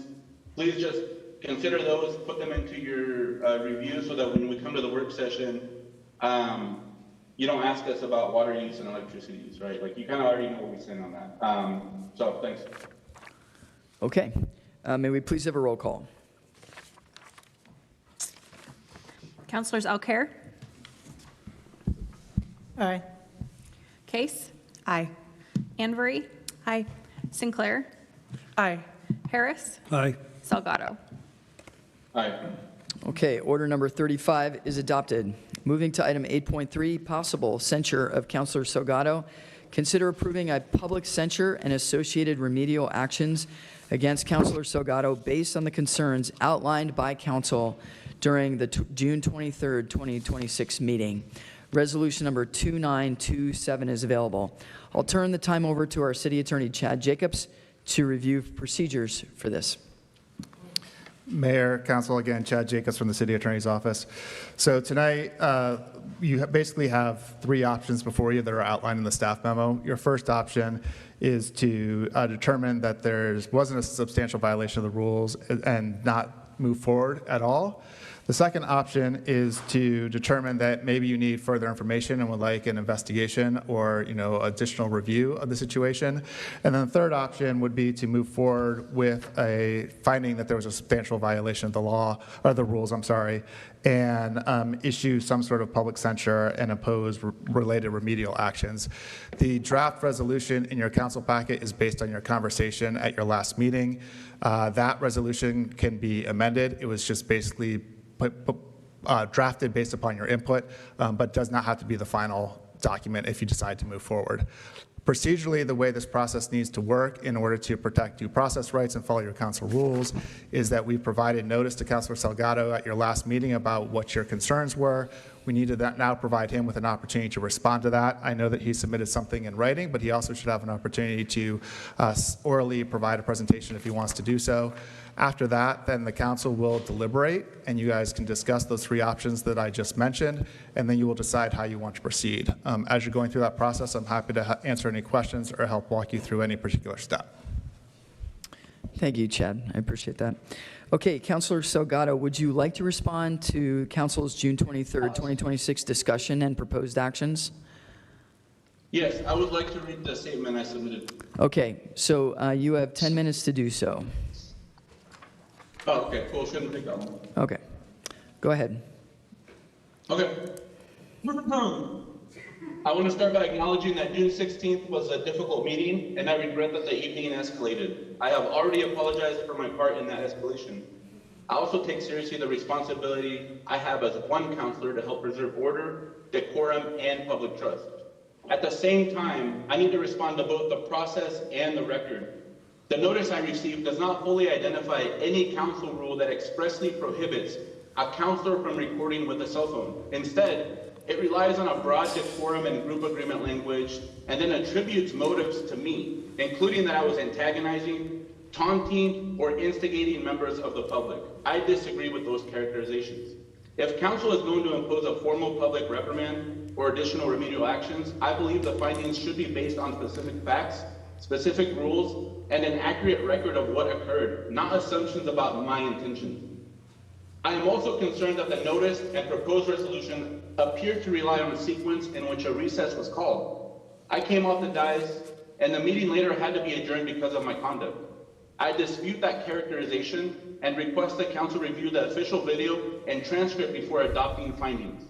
At approximately between second 40 and second 50 of the official June 16 meeting video that's available on the City of Hillsboro YouTube channel, the presiding officer appears to adjourn the meeting. If the meeting was adjourned, not recessed, then council should identify the procedural authority used to restart or continue the meeting, and whether the proper process was followed. I am not asking council to ignore the concerns raised. I am asking council to make sure the record is accurate before adopting final findings. If the presiding officer adjourned the meeting, that is materially different from a recess, and it affects the factual basis for the proposed resolution. For those reasons, I respectfully ask council not to adopt the resolution tonight. At a minimum, I ask council to continue the item, direct a neutral review of the meeting record, and provide me with specific written findings and a meaningful opportunity to respond before any final discipline or remedial action is imposed. Respectfully, Councilor Christian Salgado. Thank you, Councilor Salgado.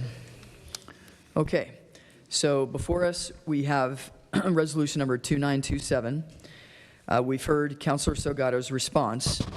Do I have a motion to move forward with resolution number 2927? So moved. Alcare.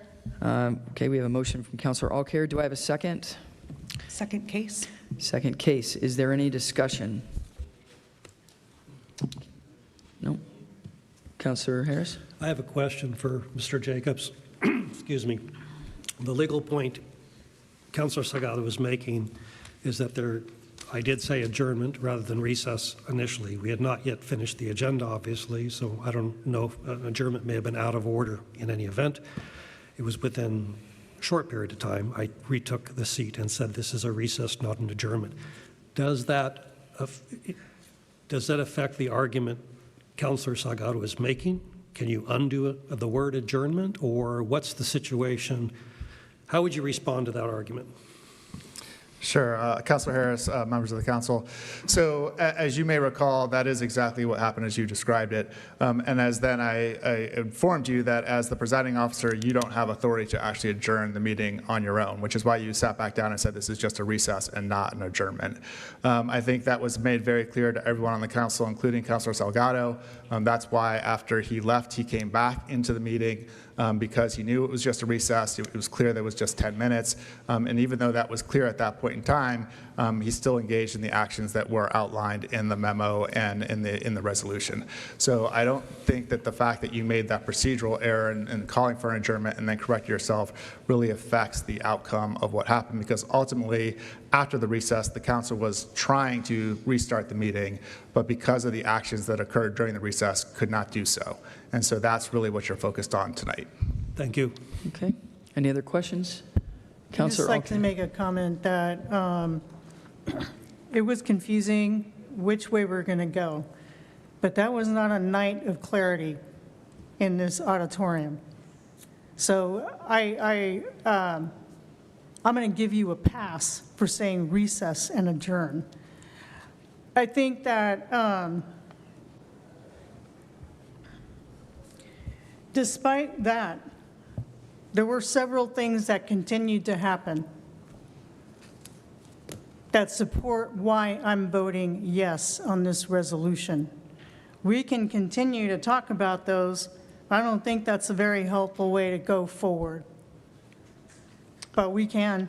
I'd be happy to engage that, but I don't think we need to. Okay, so right now we have a motion from Councilor Alcare and a second from Councilor Case. We've had discussion. Councilor Salgado, I see you have your hand up, but I don't think it's appropriate for him to be. Is it possible that he can comment here? Is that? It's really up to you all. If you want to hear from him again, you can certainly do that. There's no legal, you gave him his opportunity to respond. Legally, to allow him to respond further, certainly provides more opportunity and due process for him. So I don't mind you doing that, but you're not required to do so. Okay, Councilor Salgado, if you want to make a comment, go ahead, and then we'll move on. Yeah, a couple of questions. So who has the authority to adjourn the meeting, number one? Because I was calling for adjournment of the meeting because I did not feel safe. So who has the authority to do that, right? And number two, the reason why this is significant is because it's my understanding that the council rules are only applied during a council meeting. So if the council meeting was adjourned, the council rules do not apply. That's the last thing I'll say. Okay, so we have a motion on the table from Councilor Alcare. We have a second from Case. We've had discussion. This is again to adopt resolution number 2927. May I please have a roll call? Councilors Alcare? Aye. Case? Aye. Anvery? Aye. Sinclair? Aye. Harris? Aye. Salgado, but he's not. Right, okay. Resolution number 2927 is adopted.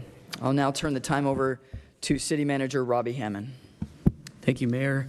Just a couple of quick things I wanted to share with the council and the community this evening.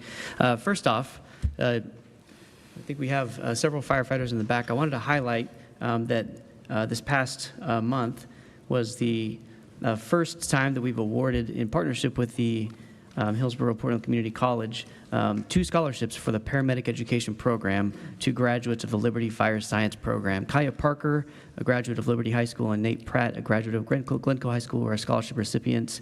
We're really proud of this moment. This is a good way to get kind of a good pipeline going. Paramedics are highly sought after and hard to find, and so this is an opportunity to train people from our own community that hopefully will then be able to come and work as Hillsboro Fire and Rescue employees.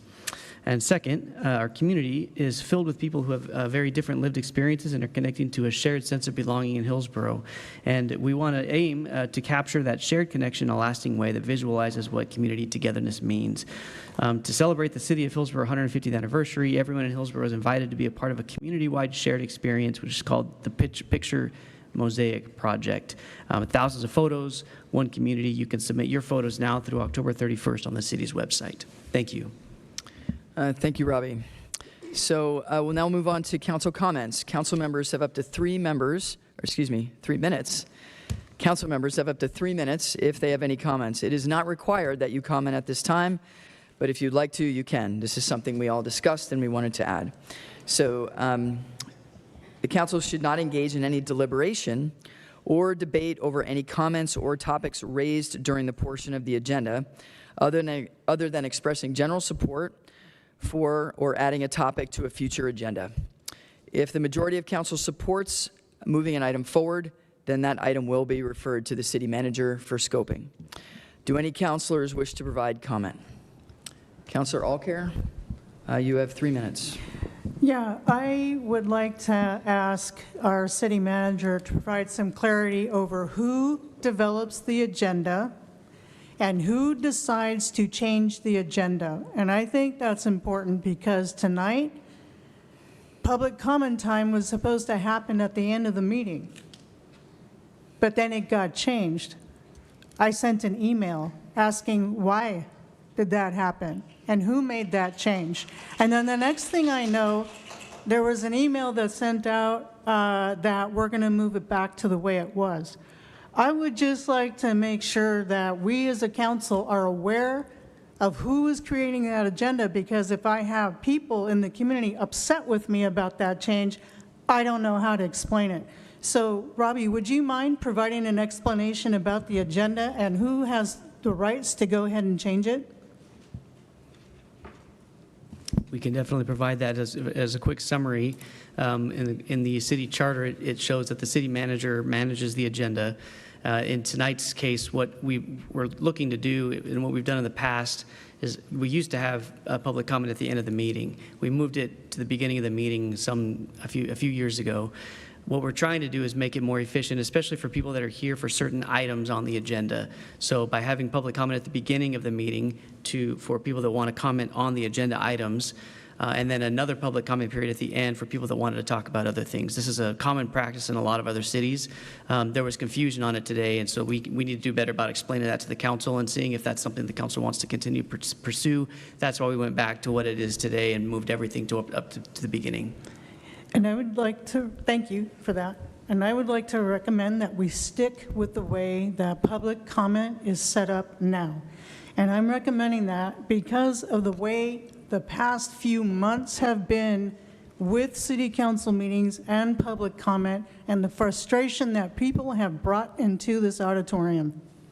I would just ask that you not make that change again, at least without consulting us on what we think about that, especially when we have to answer for you. Thanks. I see Councilor Salgado wants to make comments, and then Councilor Sinclair. Councilor Salgado, you have 3 minutes.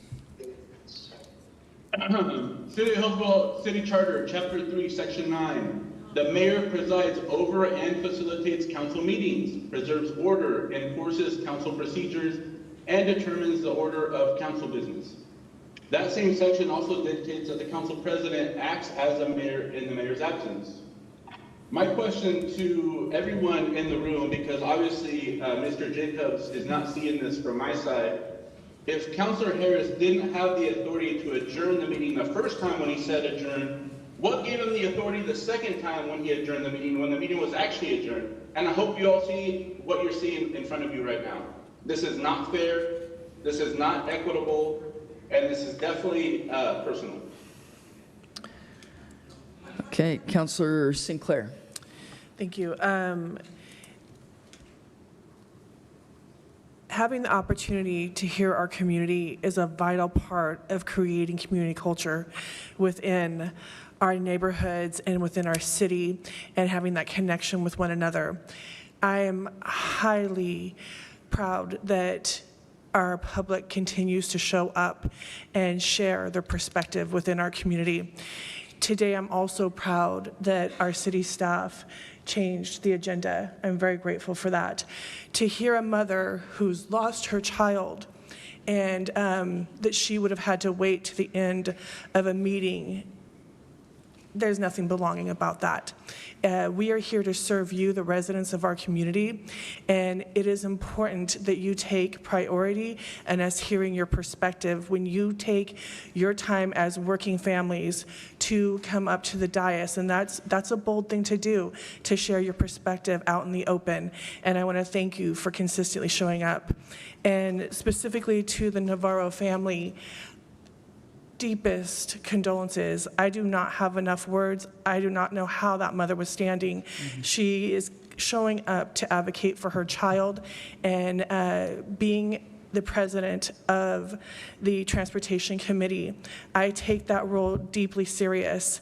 I can do better. We collectively, as a committee and a council, can do better.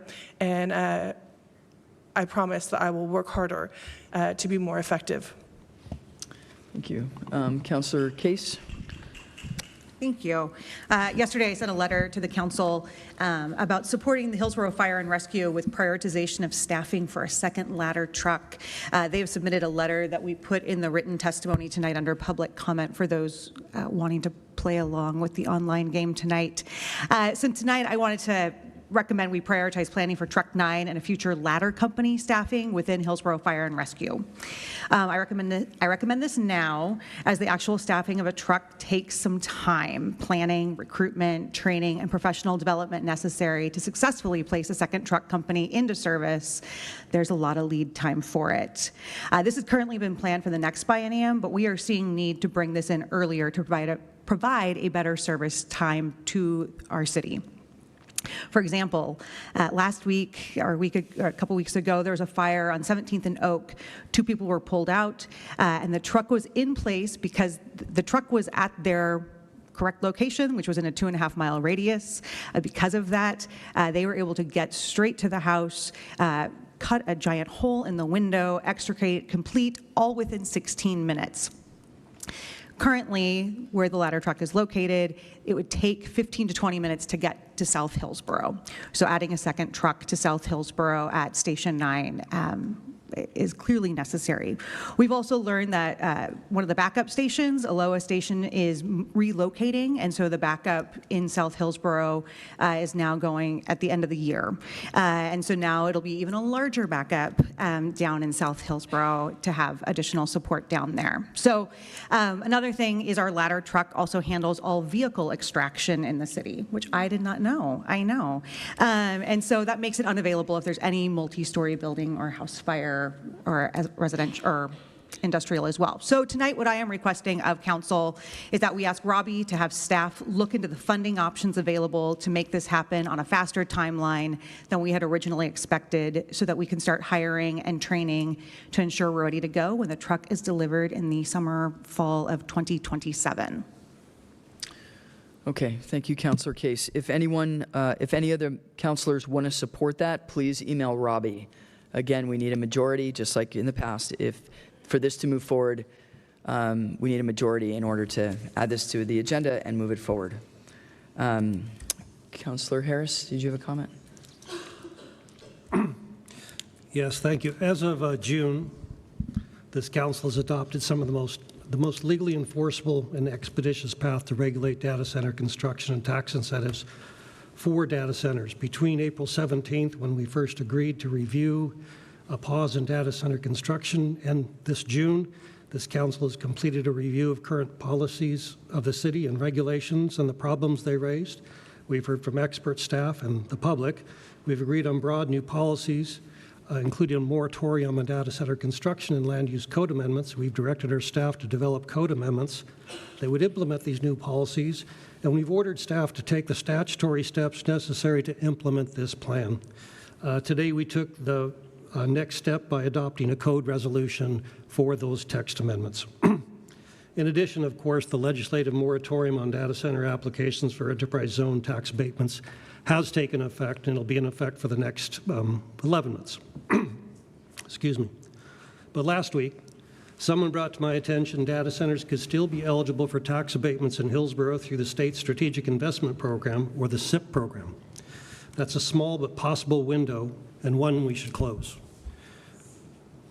While a data center SIP has never been approved in Hillsboro, the SIP program has been utilized by data centers in other parts of the state. Importantly, those data centers that use SIPs were very large facilities owned by traded sector multinational corporations that have most of us the most concerned. Luckily, the SIP program is not as statutorily prescriptive as the enterprise zone program and is not a land use matter. We can address our concerns about data centers getting SIP tax abatements through a simple resolution. Therefore, I'm proposing that at our next meeting, we consider a resolution providing that the City of Hillsboro adopt a 6-month renewable moratorium on any strategic investment program agreements that provide tax benefits to data centers. I know of no data center SIP agreements, and any SIP would still have to be approved by the county in any event. But my proposal is to send a message to the developers, the county, the state, and the public that we are closing this small window that may exist because it could undermine our ongoing efforts to review and update our local regulations on data centers and tax incentives here in Hillsboro. Thank you. If you want to support Councilor Harris's resolution to adopt a 6-month moratorium on data centers using SIP, please email Robbie. Again, there needs to be a majority in order for that to become a resolution. I have one question related to data centers. Sure. Go ahead, Councilor O'Connor. We were told, I'm not sure how many sessions ago, but I'd like to know tonight, when is council going to have access to reviewing the applications? When are we going to see copies of those? Because we were told that we would be able to see those a few work sessions ago. Councilor Alcair, a couple of parts to the answer. So the first is, if you recall the last meeting, I shared that moving forward in the written city manager report, I'm going to be including a section in there that has a few parts. And so if you go to the agenda today, you'll see under the city manager report, a written city manager report. As part of that, there's 3 new sections. There's a part about ICE activity, because we want to make sure and that was your suggestion, that we're notifying the public if we know of any ICE activity that's taken place over the past couple of weeks. There's a second section in there that will talk about any new enterprise zone applications, and there are some. They're not data center, but they're listed. If you look in the city manager report, there's titles of the companies. They're primarily semiconductor manufacturing. We tried to do a kind of an explanation of what type of companies those are. And then the third is actually data center development agreements. And so while we know that we've known for a while that there are some data centers that are in that process, we listed the 2 newest ones that are on there as well. So you can click on that link and you can see all the detail about that development review as well. Is that the whole agreement, or is that a summary? Well, the data centers show the development agreement. On the enterprise zone, those actually were just submitted, so they're still going through the whole process. They're brand new within the past, I would say, week or 2 weeks. So if you want more information on those, we can get that. We'll figure out how to share that with you. It's in the process right now. And, I'm kind of confused, so it'd be good to get some clarity on how many data centers we're talking about. How many applications, how many have been approved, how many are in a process? I'd like to know that answer. Okay. Okay. All right, we good? Okay, so moving to advice and information, we have a few items there. A copy of Clean Water Services rates and charges notification is included in the agenda packet. Residents interested in running for City Council can file now through Friday, August 21st at 5 p.m. And as always, community members who want to be informed and engaged on City Council matters can sign up to receive Happening in Hillsboro email newsletter. And the Spanish language updates are also available through our Creciendo Juntos email newsletter. Please note that the City Council will be moving to 2 executive sessions. The first is under ORS 192.6602F to consider information or records that are exempt by law from public inspection. And the second executive session is under ORS 192.6602H to consult with counsel concerning the legal rights and duties of a public body with regard to current litigation or litigation likely to be filed. No action may be taken in executive session, and if action needs to be taken, the council will do so in regular session.